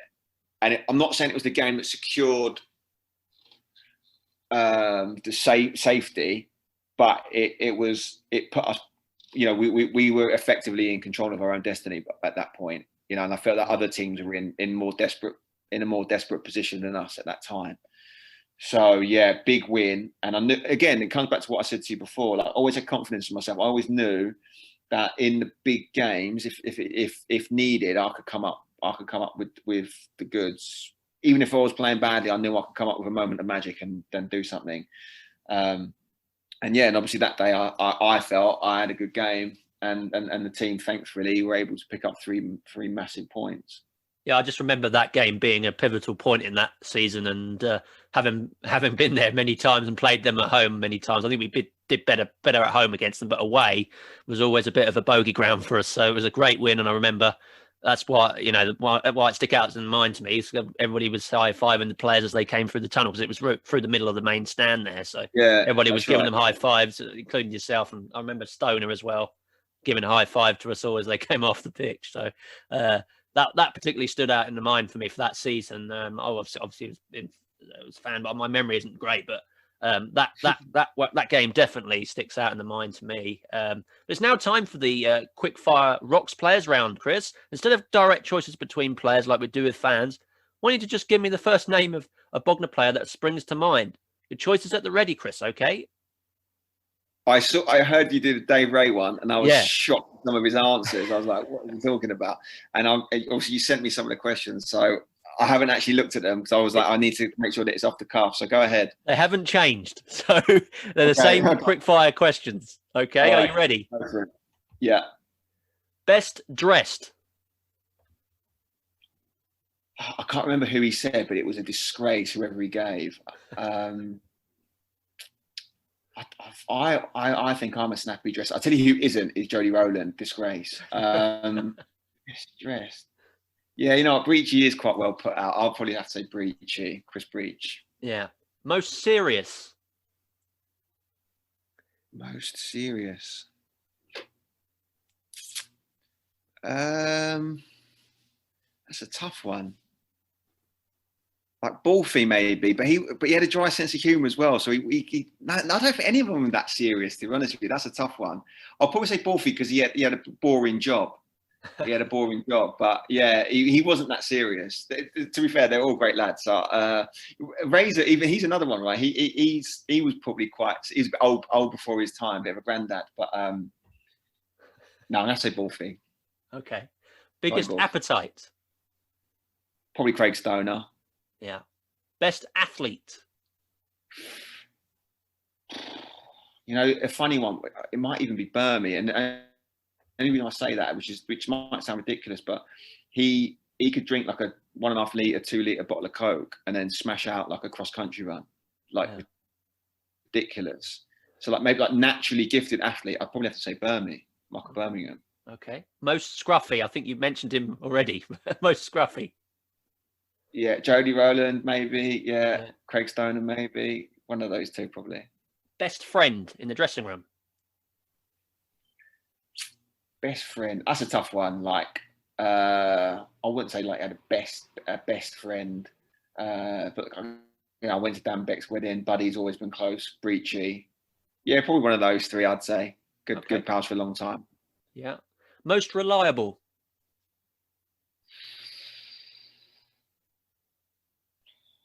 Most reliable.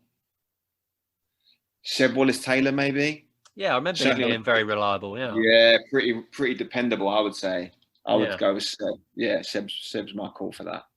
Most skillful. Buddy, Darren Budd. Not as skillful as me, if I can't pick myself. Darren Budd. Yeah, it's his futsal competitions and that. I think he was quite big in that, wasn't he? Yeah. Best crosser.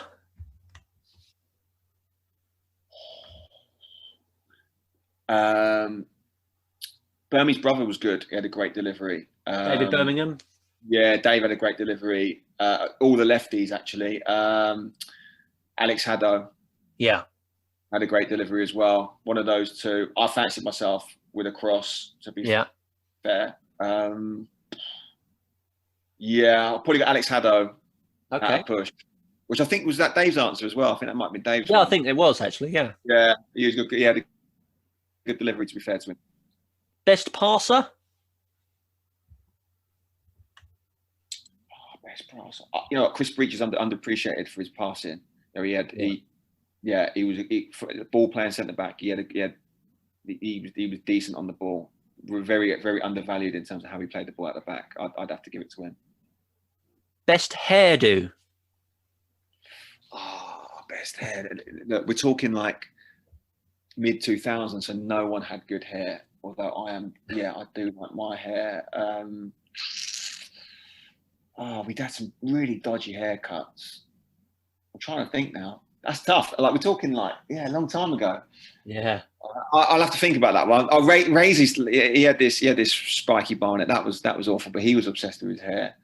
There's a few shockers, to be honest. I don't think anyone. I'm going no one deserves to get that award. Sorry. And the next one, everybody struggles with. Best beard. Stoner. He had a beard.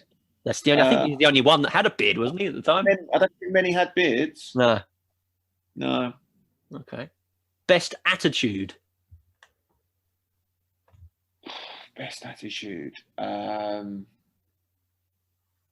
Seb Wallace-Taylor, another one I would say.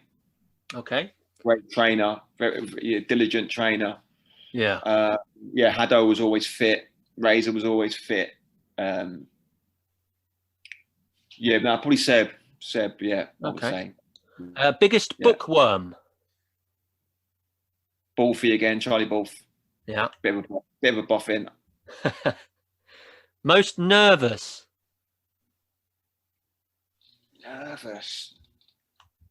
Not really. Balfy come across as a bit nervy. He wasn't the most sort of like confident on the pitch. Like he didn't come across that way.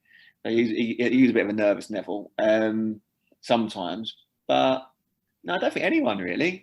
That's probably a bit of a disservice because he was a good player, Balfy. Yeah. No one. I don't think we had a really very nervous sort of a bunch. No, I think they were pretty confident that year. I know. Yeah, at that level as well. You had to be, I think. I wouldn't say nervy. No. Okay, then I bet the next one's quite generic ones. Best striker. Luke Nightingale. Yeah. Yeah, I think that's a tough one. I mean, Becky played up front a lot that year. Martin played a bit up front that year, but I mean, Luke was different level. Yeah. Best midfielder. Toss up. Other than yourself. Buddy or Burmy. Okay. Like two different dynamics. Yeah, one of those two. One of those two. I'd probably go with Buddy just because I've been with him for so long and I love how he plays. But like Birmingham was a great partner and like a really good person to learn from. Okay. Best defender. I'll go Breachy. Seb was fantastic that season as well. And you forget we had Duncan Jupp as well. That's right. Yeah. So we had some good players that year. But yeah, I'll probably have to go Breachy for that one. Okay. Best goalkeeper. Stoner, hands down, unbelievable that season. He was brilliant. Very surprised that he didn't sort of play at a high level because I thought he was class. Yeah, you could always rely on him with a penalty, couldn't you? As well. Amazing. Yeah. It's going to be a goal kick, or we're going to get the ball back. I don't ever recall us getting scored off a penalty. Like, he was unbelievable. Yeah, top goalie. Really liked him. Best coach? Oh, well, obviously Dabble was there, but he did a little bit. But Dabble was the one doing most of the coaching, so you have to say him. Okay, and then the last one is best football mind.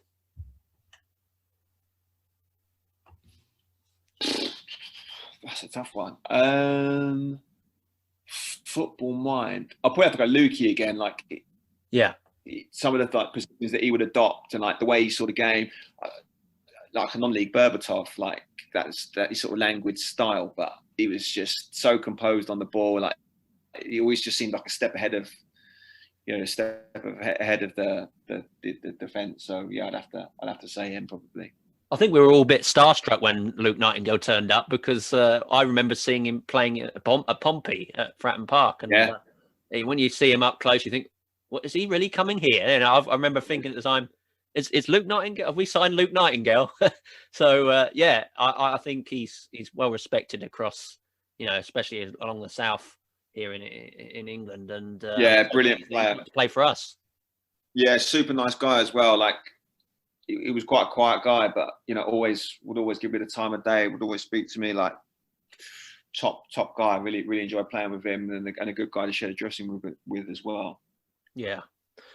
Looking back at your time with Bognor, Chris, who would you say was your favourite partner in the heart of the midfield at Bognor, whilst playing for the side? Yeah, Birmingham was great. Buddy was good. We had Scott Harris in there as well. Like, he was involved. Was it Scott Chamberlain as well was in there with you? I've seen some photos. Yeah, I mean, if I'm being honest about the whole situation, like, I felt, we've got a bunch of lads on loan who come in, like Scott, and Scott is a decent player, but I got a little bit, I felt a little despondent when, the likes of him, I think also Wes had come in as well. Again, it goes back to what I said before. Like, I was confident in my ability. I thought I was a better footballer than both of those. I would hope that they would say the same about themselves. I'm not trying to be rude or disservice. Everyone in this industry has to be confident in their own ability, because if you're not going to pick yourself, then who would pick you? Do you know what I mean? Yeah. So, but I was, that was probably at a time when I felt a little despondent with how things were going. I think we got another guy in from Havant and Waterlooville, got sent off his first game and then didn't play again. And it was just like, there's a lot of guys who are coming in who, are projects to play in this midfield. But I just felt that I was more than capable of playing in that position, if not playing on the wing as a more inverted winger, which I did on a few occasions as well. So yeah, I mean, we did have a lot of good players, but it was it just meant it was just difficult, because obviously guys coming in on loan from Brighton, they're going to play. Do you know what I mean? So. Was that always a frustration for players that are signed on for Bognor and not on loan? Is that always a bit of a what's he coming in for? He taking my spot sort of thing? Well, I get it. I get it, because they're assuming that they're going to get a better player who's going to go and play in that position. But Liam, you ask anyone, I was a brilliant trainer. I would always pride myself on being the best player in training every week. So when you're busting your balls to obviously get in the team, and I was never one to knock on the door and complain. Like, I remember we played, I think it was East Thurrock or Thurrock. I was on the bench. I came on 1-0 down. We won 2-1, changed the game, played really well. I remember not being in the squad the following week. I wasn't in the lineup. I remember Dave Ray actually coming in and playing in centre midfield. And Dave actually apologised to me in the warm-up. Dave actually came over to me and said, "Chris, mate, I'm really sorry. So I don't know what's going on here, but," he said, "I feel a bit embarrassed that I'm starting this game today, because you should be starting." And I was, that sort of thing would play with my mind a little bit, because obviously you feel as though, you're doing what you can to get in the team. So if someone's coming in on a Saturday and he hasn't trained, obviously, because he's been with the club, but you've been busting your butt all week, and you think you're going to be playing on a Saturday and you're not. That can be difficult. That can be difficult. So yeah, it was a source of contention, but I would never, I would never let it affect me or the relationship I had with that lone player. Do you know what I mean? Like, I've known Scott since he was a little kid, so I would never, try to belittle him or talk down to him or or anything like that. But for me, it was difficult because I always felt that I had the ability to play. So frustration definitely would kick in those instances. Yeah, I do think like the loney players, as it's becoming more of an issue now. I think, particularly at Bognar's level, and we're having to play them. I think there's some kind of agreement they have with the other clubs whereby they have to play them, and so that means one of your contracted players that have been playing, maybe working hard in training, is going to get not going to get a game. But in terms of your experiences with the Rocks, with the Rocks, how was your experiences with Jack Pearce and Dabber at the time whilst with the club? How did they help you to improve as a footballer, if at all? Yeah, I remember my first pre-season game.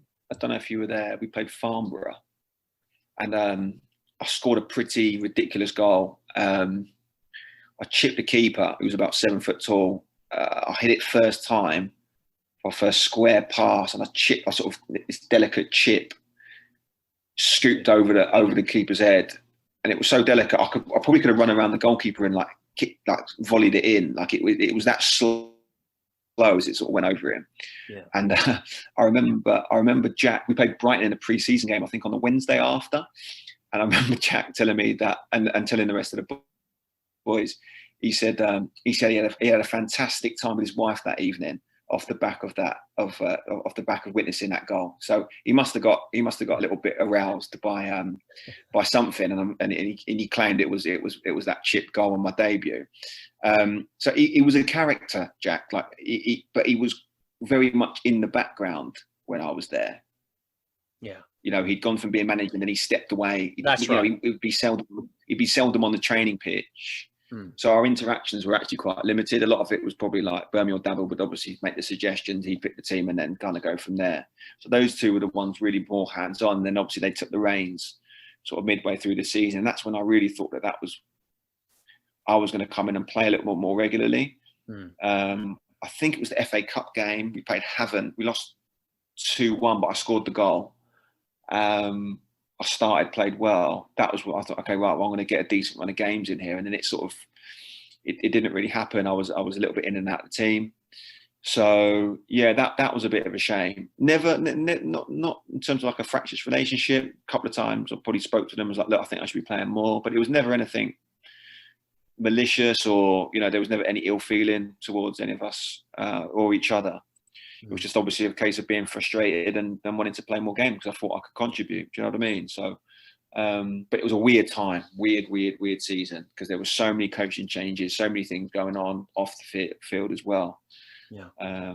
It was difficult. Yeah. In David Ray's interview with me on this podcast, you mentioned that there was a large exodus of players, obviously, before Mick Jenkins and Andy Orford came into charge the following season after this.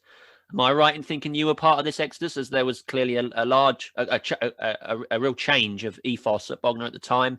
What do you remember about this time, and were you sad to leave the club so early? Yeah, really sad, and the circumstances that dictated it as well. It was weird because it sort of went. I think we should be in pre-season now. We hadn't heard anything, so I was like, okay, cool. Well, I need to do something. So I ended up going to Lewis. I knew Kevin Keane. So I went to Lewis and I actually I performed really well in pre-season, and then to the point where I thought I was going to get a deal, which would have been a step up, which would have been quite surprising. And then we had a chat and he said, I think we're going to go in a different direction. I was like, okay, well, I sort of wasted 6 weeks here, or however many weeks I'd been training there. And then, didn't really hear anything from Bognor. Just things were just so up in the air. I never got a phone call, nothing. Obviously, a lot of the other lads had left.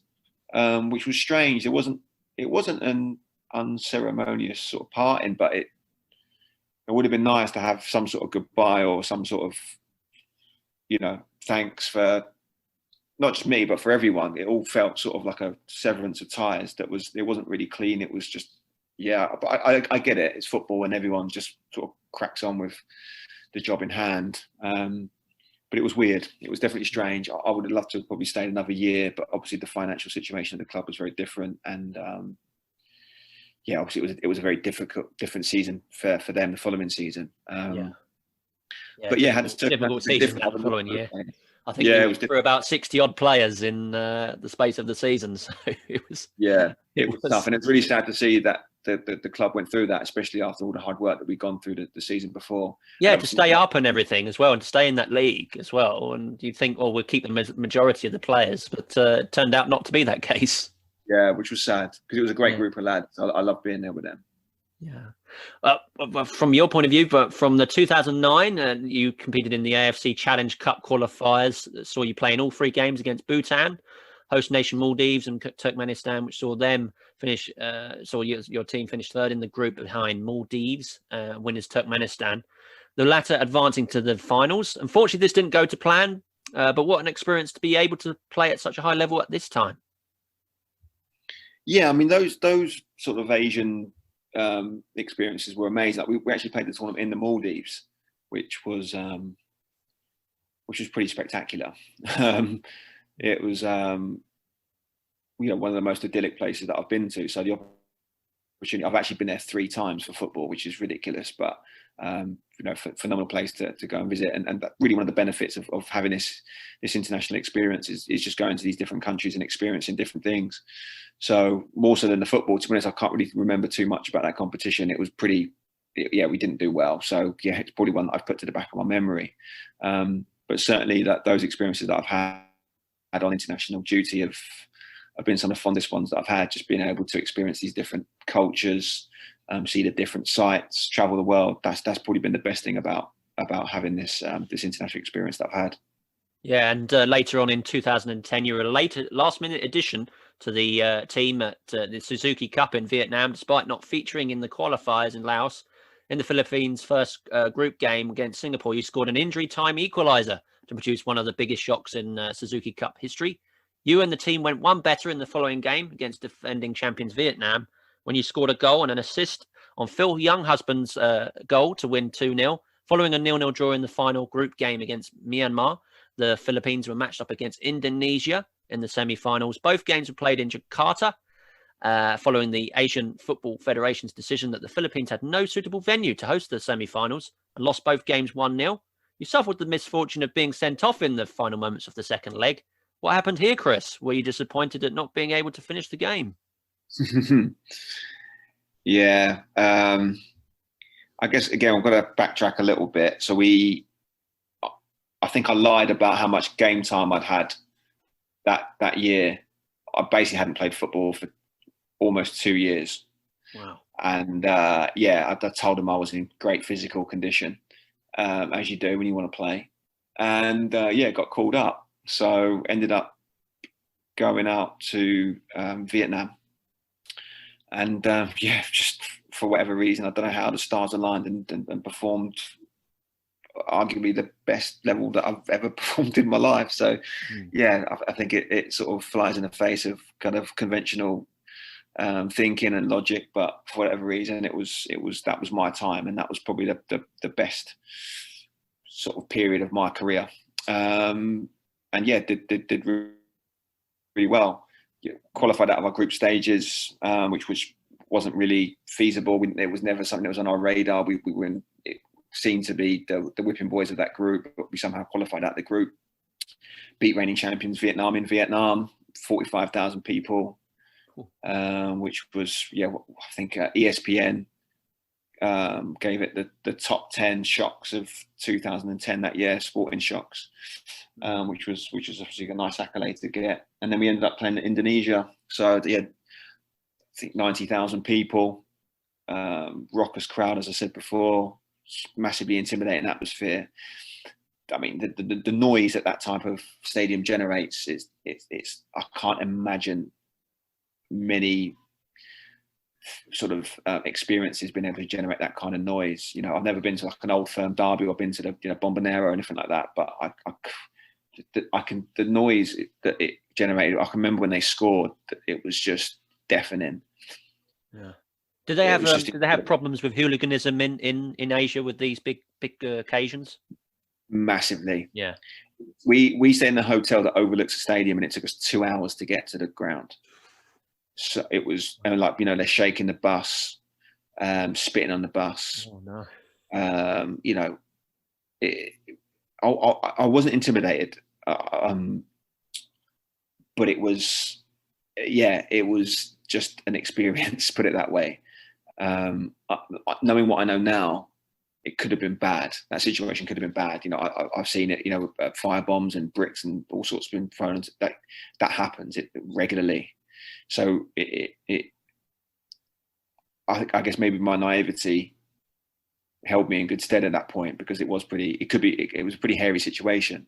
Mm-hmm. But once you're in the ground and stuff, you think you're going to be safe. But I remember we had laser pens, in our eyes during the game and stuff like that. Yeah. And it's again, I can't emphasize that, like, as an experience, it's amazing. If I could go back and play a game again, it would be that game. Yeah. But yeah, basically with about 5 minutes to go, I got sent off. Cross came in. I sort of lunged at the ball. The goalkeeper come out to punch it, and then I clipped him as he gone out to punch it. So I sort of caught him around the shins as he's diving through the air. Oh, I see. Yeah, it was clumsy, I guess you could call it. Got sent off. So yeah, that was it. Early bath, but it was the game had been pretty much wrapped up. I felt pretty disappointed in myself, but yeah, I don't think it really affected the outcome of the game too much. No. And then in 2010, you went back to the US to represent the Morris County Colonials in Morristown, New Jersey. How did this go for you? And had things changed much since you were last in the States in terms of the football there? Yes, I mean the NPSL as it was then, it was like semi-pro. So that was my first taste of. I coached the men's team. I played on that team and then coached it. So that was like my first taste of coaching men's football, which was great. Really, really enjoyed that experience. They were like the senior team of the academy club that I'd run. So yeah, I'd been involved with coaching at the grassroots level, and that was really where I started to enjoy my coaching. I was doing sort of 3 sessions a day every day for 50 weeks of the year. So you start to develop your craft as a coach, and that's probably where I started to get my real passion and enthusiasm for the coaching side as well. And loved it, really, really loved it. Found really what my calling, I guess. I think it's the thing that gives me the most excitement. It's the thing I'm most enthusiastic about, and I love doing it. I love coaching. Yeah. So yeah, I think that gave me that opportunity and that platform to develop that craft, and it's definitely held me in good stead in my current role, where I'm academy director here in the Philippines. Yeah. And then later on in 2013, you scored the game-winning goal versus Pakistan to win the Peace Cup. What an achievement! And could you describe what this meant to you? As it seemed long overdue because of your efforts in the years prior to that. Yeah, it was our first technically our first trophy. Although I'm not gonna lie to you, the Peace Cup is not a big deal.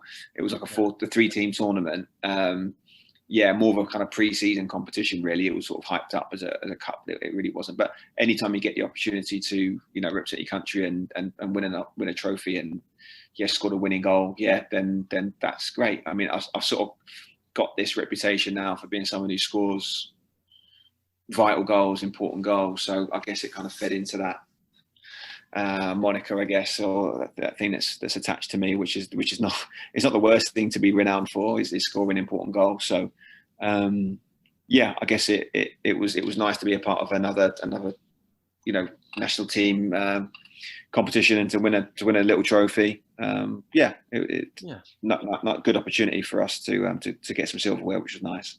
Yeah, definitely. And also in 2013, you went on to join Kaya FC as a player, and also to overlook the youth system there following your time in America. How did this come to pass, and were you pleased to get the role off the pitch as well at the time? Yeah, so at that time the Pro League here was really kicking off, and then they wanted to establish a youth league. And the company that sponsors our club are a big logistics company, like a DHL, basically, that type, UPS type organization. So the guy actually flew out to America and met with me and basically pitched to me his idea, and I said, yeah, great, I'll take over. My wife at the time, she wasn't best pleased. She wasn't too enamored with the idea. We really enjoyed living in New Jersey. We're a stone's throw away from New York. We loved our life there, but I just felt like I needed to have the opportunity to coach and also to play. So, at that time, I obviously had picked up decent form with the national team. our reputation was pretty good, and the opportunity to continue my coaching development as well was important. So so we decided to make the move. Pretty bold step, but we've been here ever since. So we were obviously glad that we did it. And when we've seen the league, like I said to you, fluctuate between being really good when I first joined, and then it sort of dwindled in the last few years. And we've obviously seen an upward trend with the youth teams and the youth structure here, with much broader participation at that sort of level. And obviously we've been a big part of that. So that's something I'm really proud of, and something I'm really keen to continue to develop. Yeah, at this time I think you're early 30s, and you competed also in the AFC Challenge Cup 2014. Saw the Ascows progress out of the group stage, where they faced hosts Maldives in the semi-finals. You would again come up with the crucial goal, scoring the winning goal in an extra time in a 3-2 victory. The Ascows subsequently lost the final 1-0 to Palestine, scuppering their hopes of qualifying for the Asian Cup. Another close call, this one, Chris. What do you remember from this competition? Yeah, big one. Yeah, really disappointed. The Asian Cups were being held in Australia, and I really wanted to be a part of that. So that was the way in which at the time we could have qualified for that competition. I mean, the Maldives again, like, amazing experience. Like I said, beautiful island. Managed to get my name on the score sheet, important goal, and then lo and behold, I don't feature in the final. Our head coach at the time was a guy called Thomas Dooley, who'd played. He was captain of the US. He'd been at 2 World Cups of German origin, and he played at Schalke. He won the UEFA Cup. He played some big German teams, and we. The next day at breakfast we exchanged words. We had a little conversation. But listen, it's tough being a coach now that I see it on the other foot. It's difficult. You never make a call thinking you intentionally make the wrong one. It's only with the benefit of hindsight that you think, maybe I should have done things differently. So that was the biggest disappointment of that competition, was obviously getting my name on the score sheet, being confident, but then not featuring in the final was a disappointment. And then obviously not qualifying for the Asian Cup was a massive negative, because that was something that we really hoped that we would achieve going into that competition. Yeah, it seems unfortunate, because you had such a good team and you seem to always get very close to either qualifying or getting that that trophy. But later on, I think in March 2015, you announced that you were going to take a break from the national team, specifically to spend more time with your family and newborn son. It's now been 5 years, 6 years now since this decision. Is it safe to say you made the right choice at the time, as family comes first always, as they say? Yeah, definitely with the national team, because you do so much traveling. Yeah. Do so much traveling. Like it's not like you're not staying in 5-star hotels all the time. You're not traveling business class all the time. You're not. A lot of these times we're traveling, via an obscure country. So we're having to deal with layovers and flying at obscure times. Sometimes the hotel we stay at isn't the best. And that definitely takes its toll, especially when you have to come back and then you have to try and perform for your club. So I mean that was difficult. So I decided to concentrate more on my club football, and then obviously spend more time with my son, because I felt as though it was quite difficult with my wife having a newborn to try and have that level of commitment. So just like, and I don't really regret it. I don't really regret it at all. I think it was something that needed to be done. It's never nice to obviously walk away from something that you're passionate about, but I think it was the right call at the right time. Yeah, you went on to be appointed as head coach at the KIFC side in November 2015. You'd already been involved with the side, obviously, previously, but could you describe your feelings of going into coaching and management at this time in your life? Yeah, I mean, basically what happened was I'd done it on an interim basis a few times with the club while we were sort of in between coaches, and I did really well. We ended up winning our domestic cup competition, so like the equivalent of the FA Cup, and that sort of gave me, the idea of maybe doing it full time and stepping away from the playing side. I also felt that the club at the time, some of the appointments had been a little bit iffy. So, I'd hate to have had all of my hard work undone, all of the hard work of my teammates, to sort of have someone else take over the reins and not do as good a job as I think I would be capable of doing, if that makes sense. So, I decided to take that responsibility, and because I felt that I could do a good job, and we did particularly well. We ended up qualifying out of our group for the AFC Cup, which I said to you before was like the equivalent of the Europa League. No Filipino team at the time had done that, so we were the first alongside another club in the same year. We ended up losing to a team from Malaysia called Johor Darul Tazim. JDT have got one of the biggest budgets out of any club in Asia. So they're run by the Johor Crown Prince. So, just to give you an idea, the two strikers that we had were probably earning about £500 a week playing for me. Yeah. The two strikers that played for JDT had been signed from the Argentinian top flight.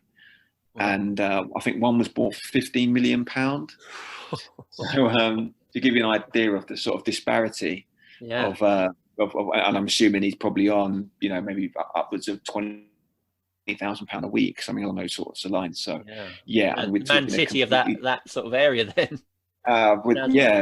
Big time. So I mean, if you ever get a chance to look them up, I mean, their facilities are Premier League level. Wow. So we had a bit of a bad draw for that one, but and that was a big experience. And then then we went on. In my last year, we went on to win our domestic cup competitions, with finishing runners up in our league. So 2 cups in 3 years. We did really well in the Asian Cup when we had the opportunity, and I think we definitely left the club in a better place than when I started. So that for me was a big plus. Yeah. What would you say is your main challenges that you face as a coach and manager at club level that you experienced after you started? A lot of it is just gaining that experience. So there's a lot of things as a player you think, I would have done it this way. And then you see it from the coach's perspective, be like, okay, right. Now it's not as clear cut as perhaps I would have first thought. Even something as rudimentary as like leaving someone out. Like I think you should always talk to the player. I think you should always take the time to sit them to one side and give them, some feedback as to why you're leaving that player out for that particular game. And that's not easy, because at the end of the day, it's basically because you're not good enough, but you got to frame it in a way that, we can use you in a game down the road, or there might be a game where you're better suited to, where I can use your skill set without bullshitting them and then feeding them a line, because that's also difficult. You've got to be tactful, but also got to be telling the truth. Because there's going to come a point where you're going to be talking about your decisions, and if you are blowing smoke off someone's ass, there's going to come a point where that you're just talking garbage. I don't trust you. And once you lose that trust, then I think it becomes very difficult to manage a group of men. So that was the sort of thing that I struggled with, or took time to adapt to. Because I think it's all well and good when you're the interim coach or you're the player coach. But once you actually step into those boots and you're fully fledged, no, I am the guy. A lot of those relationships change. You're not the friend anymore. You're now you're the main guy. So you have to put a lot of those relationships to one side, and it has to be a more professional sort of dynamic. Yeah. Which a lot of players struggled with, and it's one that I struggle with also, because one minute you're their teammate, and the next minute you're the manager, you're the head coach. Yeah. So. That sort of dynamic, and only, you can read all the books you want, you can listen to podcasts, you can, whatever, but a lot of it just comes down to experience and dealing with the individual situations at hand, and then making your decisions, not dwelling on it too much, and then evaluating whether that was the right call or not, and then moving on to the next one. Because if you take too long to think over a decision, or mull over a decision, or question yourself, you're going to face difficulties, and you're going to cripple yourself ultimately. So that's something that I had to adapt to, and hopefully it made me a better coach as I've gone along this journey. Yeah. What surprised you most about the role as a coach when you made that transition compared to your experiences as a player? Just as a player, you can switch off. So once you do your session, you're done. You go home. You can put your feet up. You can do what you want to do. It's your job is pretty much done. As a coach, that's when it starts. Never ends. It never ends. You're always thinking about the next session. What's the best way to get out of, to get to the outcome that you want to get out of from this next game? Who's going to be your best lineup. How was that guy at training today? He was in a bit of a mood. Why was he in a bit of a mood? Has he got issues at home? If he has, I'm going to give him a call. Dealing with those issues, managing up, managing down, managing your staff. It's so multifaceted that you can't grasp it until you're actually immersed in it, if that makes sense. Yeah. So those are sorts of things that from the outset you might look at it and think, oh, okay, I could be a manager. I'd like to. It's all encompassing, especially with the way that I am. I'm not one to sort of let things go easily. So I'm always sort of thinking, I'm always on the clock, so that also became very difficult in my home life because, your wife is talking about something or you're eating your dinner and you're thinking like, what's the rotational movement of my 7 and 11 going to look like? How can I get the best out of my number 10? I think we're going to struggle to play out the back against this opponent on the weekend, and next thing you know, you've gone down a rabbit hole and you're not listening to a single word that your wife says or your kid says. And that's difficult. That's something that I really struggled with because there comes a time we need to be Chris the father or Chris the husband, or, you know what I mean? And getting that separation, I know, is something that a lot of coaches struggle with. And it's something that I definitely had issues with as I went through that process. Yeah. What advice would you give to current players who maybe want to get into coaching at some point like yourself? Don't do it. Don't do it. Don't do it. It's a full-time thing, isn't it?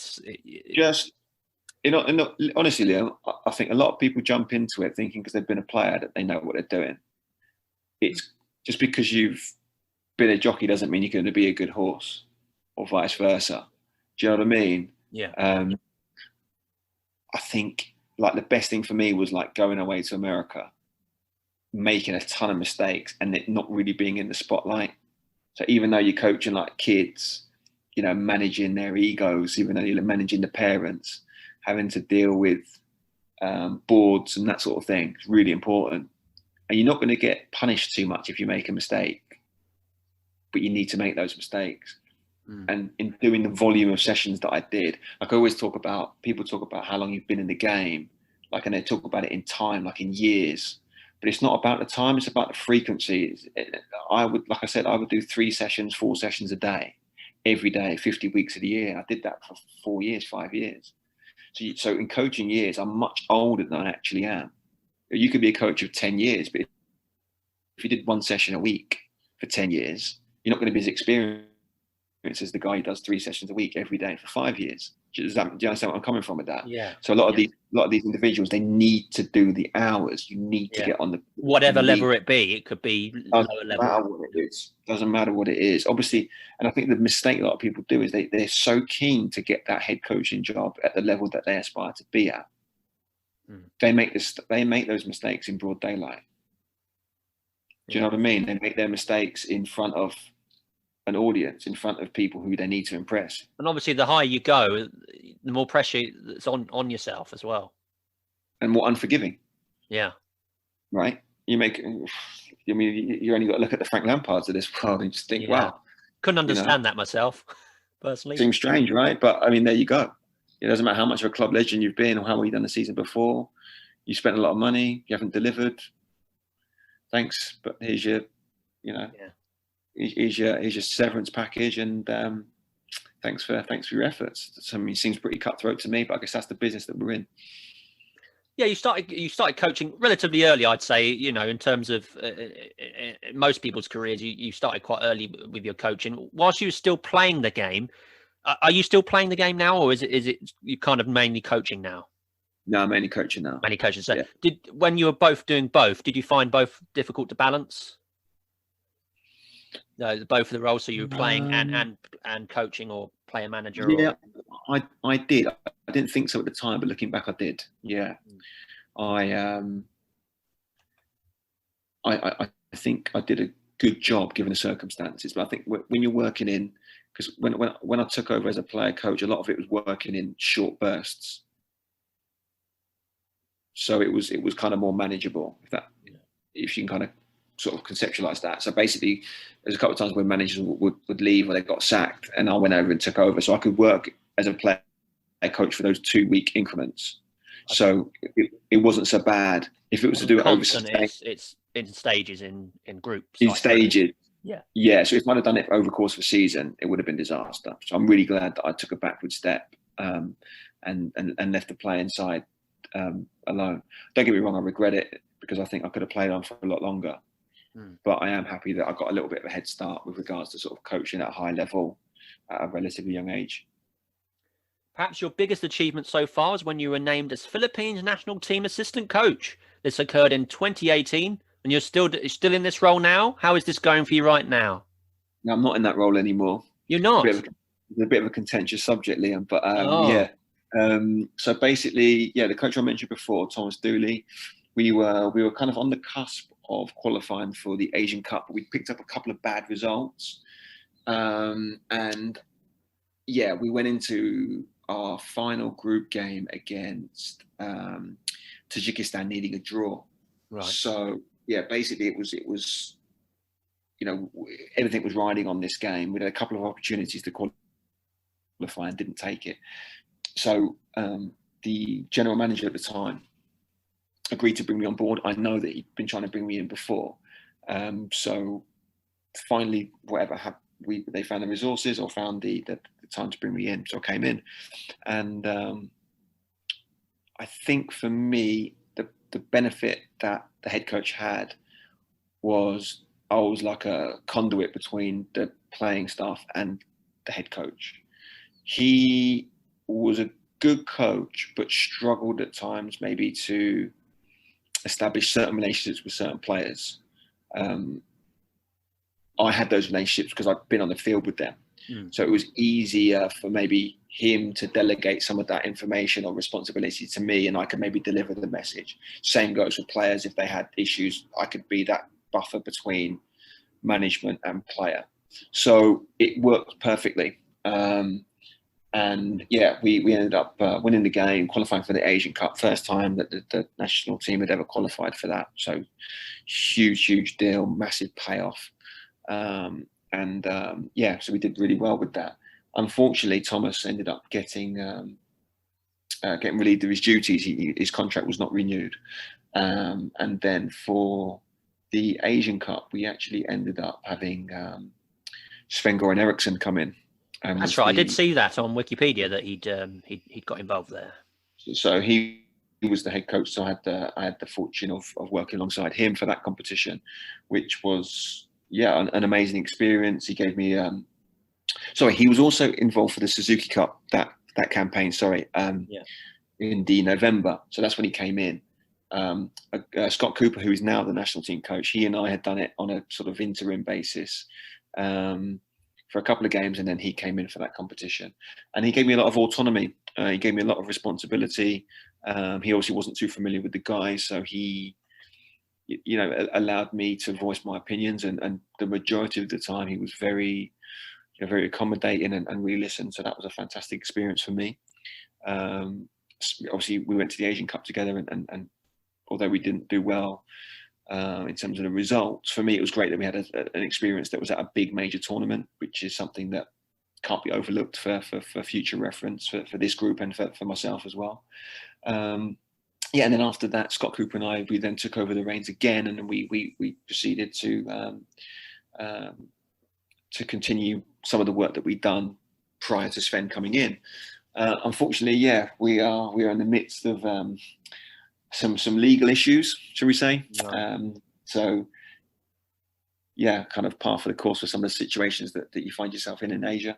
So yes, there was some contractual elements that were not upheld by the federation and by the management. So kind of trying to fix that up at the moment. But nonetheless, it was an amazing experience to be involved with the national team. And I also haven't missed out too much because there haven't been many games in the last year or so. So just looking forward to now whatever the next sort of men's team opportunity that might come my way, and assessing that situation, and balancing that, trading that off against what I've got here in the Philippines, which is obviously running the academy, which I really enjoy, and the family's settled here. So we just got to try and figure out what's right for us. And if any opportunities to go and coach at the men's level at some stage, again, at a high level, I'll have to look at that and assess it and see if it's a good option for me.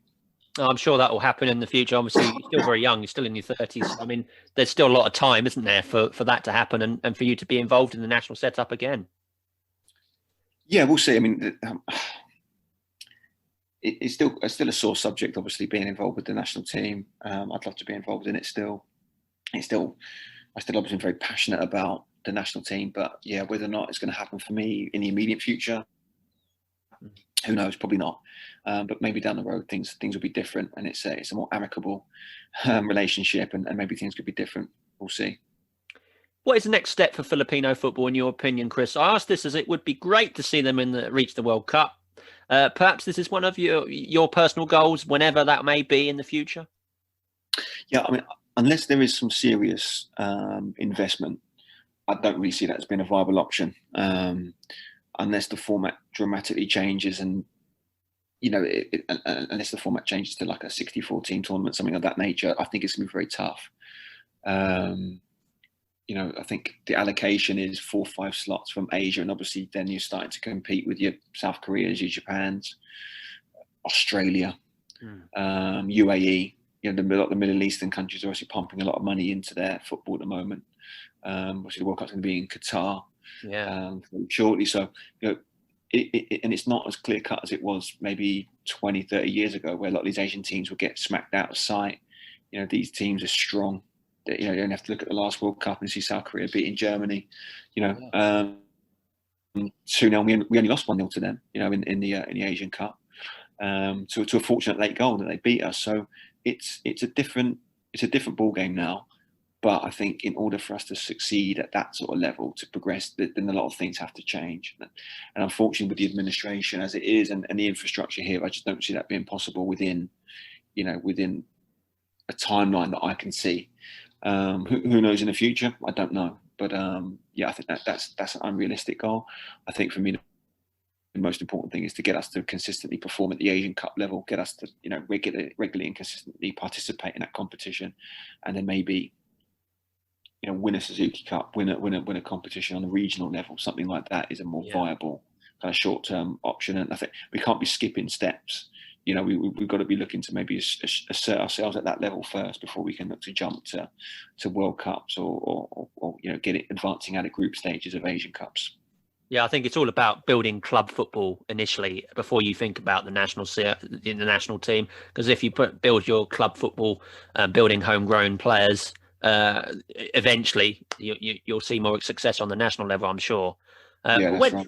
When back in the UK, Chris, do you ever get a chance to head to Narwood Lane and watch a Rocks game? As I know, all former players are welcome to go.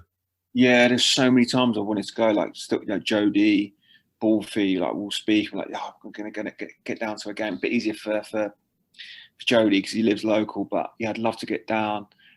Even Eddie Broadbent, like I think a couple of times he wanted to go down and watch a Lewis game, and I was like, yeah, I'll get down there. And things just never seem to happen. I watched Lewis Bogner one Christmas. I remember going back to watch them a few years back. Would have been sort of Kane Wills. We were sort of playing central midfield. I remember him playing that day. And yeah, I still watch and still look out for all of the games, and I'd love to get back. I don't see that happening anytime future. No, with the at the moment, situation. No. But no, I mean, it's still a very a place that I'm really fond of. Always still look out for their results.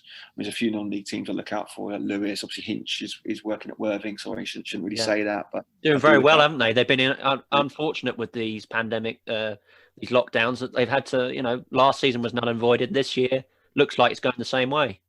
Unbelievable.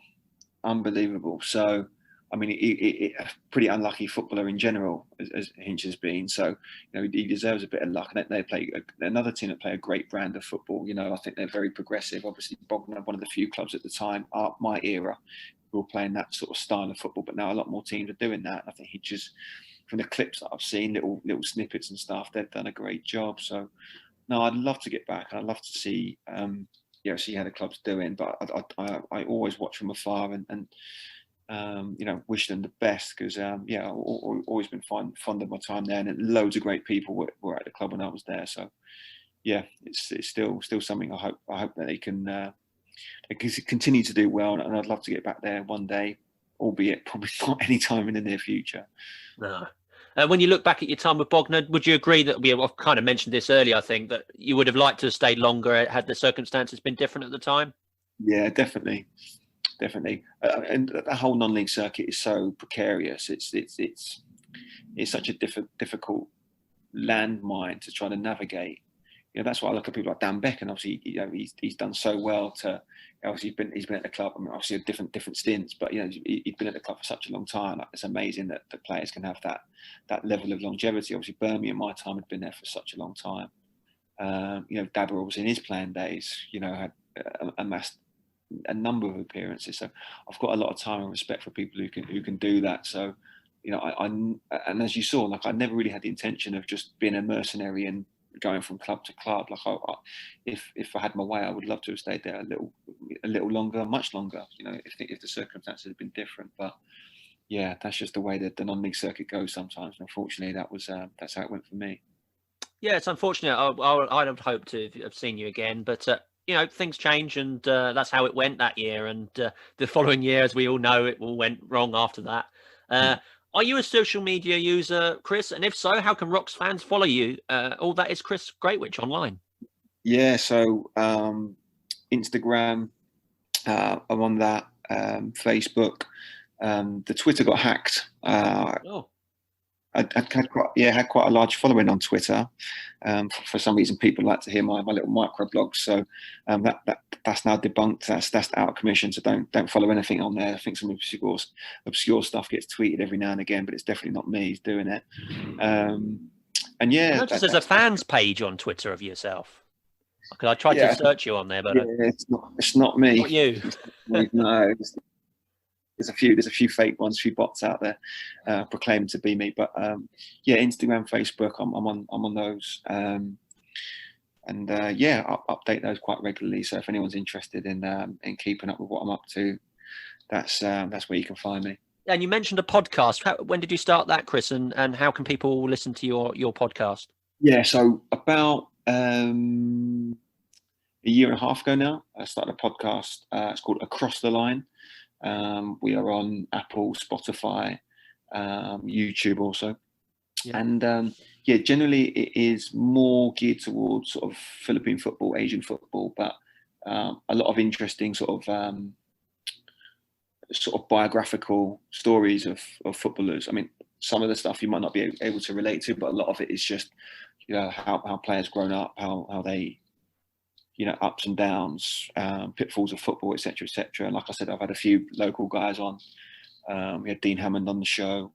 Obviously, he was teammates of mine at Brighton. We've had Louis Clark on the show, who's in charge of Your Instant Replay. It does all the video footage of a lot of the non-league clubs in Sussex. So he actually played he played for me out here, and obviously played for Worthing, a couple of other non-league clubs in Sussex. So there's a few little connections and snippets of stuff that people might be able to relate to, but a lot of it's kind of to do with the domestic football scene, Southeast Asian football scene. So some of it might not be too relevant, but yeah, that's we did really well with that. We had a big when we launched it, it was a #1 rated iTunes football podcast on the planet. Wow. So we did that. Yeah, we did pretty well, and very proud of the work that we've done on that show. So yeah, it's something we do every week. We've had a little hiatus the last 2 or 3 weeks, but generally speaking, every Friday we put out an episode. There's a back catalogue there if anyone wants to listen to them. Covering all manner of different topics that aren't to do with Philippine football as well, like youth football we talk a lot about as well. Yeah. My take on that. So yeah, lots of different stuff. So if anyone wants to listen to it, that's Across the Line. It's called Across the Line. Yeah, that's it. I'll have to check that out, and I'm sure Rocks fans will do as well. As you know, a lot of Rocks fans listen to this podcast, Chris. So what would be your final message to Bognor fans to end this interview at this time? For me, first of all, I just want to say a massive thank you. I never got the opportunity to say thank you because it all came to such an abrupt end and happened so quickly. But I really enjoyed my time that I spent at Bognor. It was a fantastic experience for me. Although things on the pitch didn't quite go according to plan, I still have really fond memories, especially of the people who were in and around the club.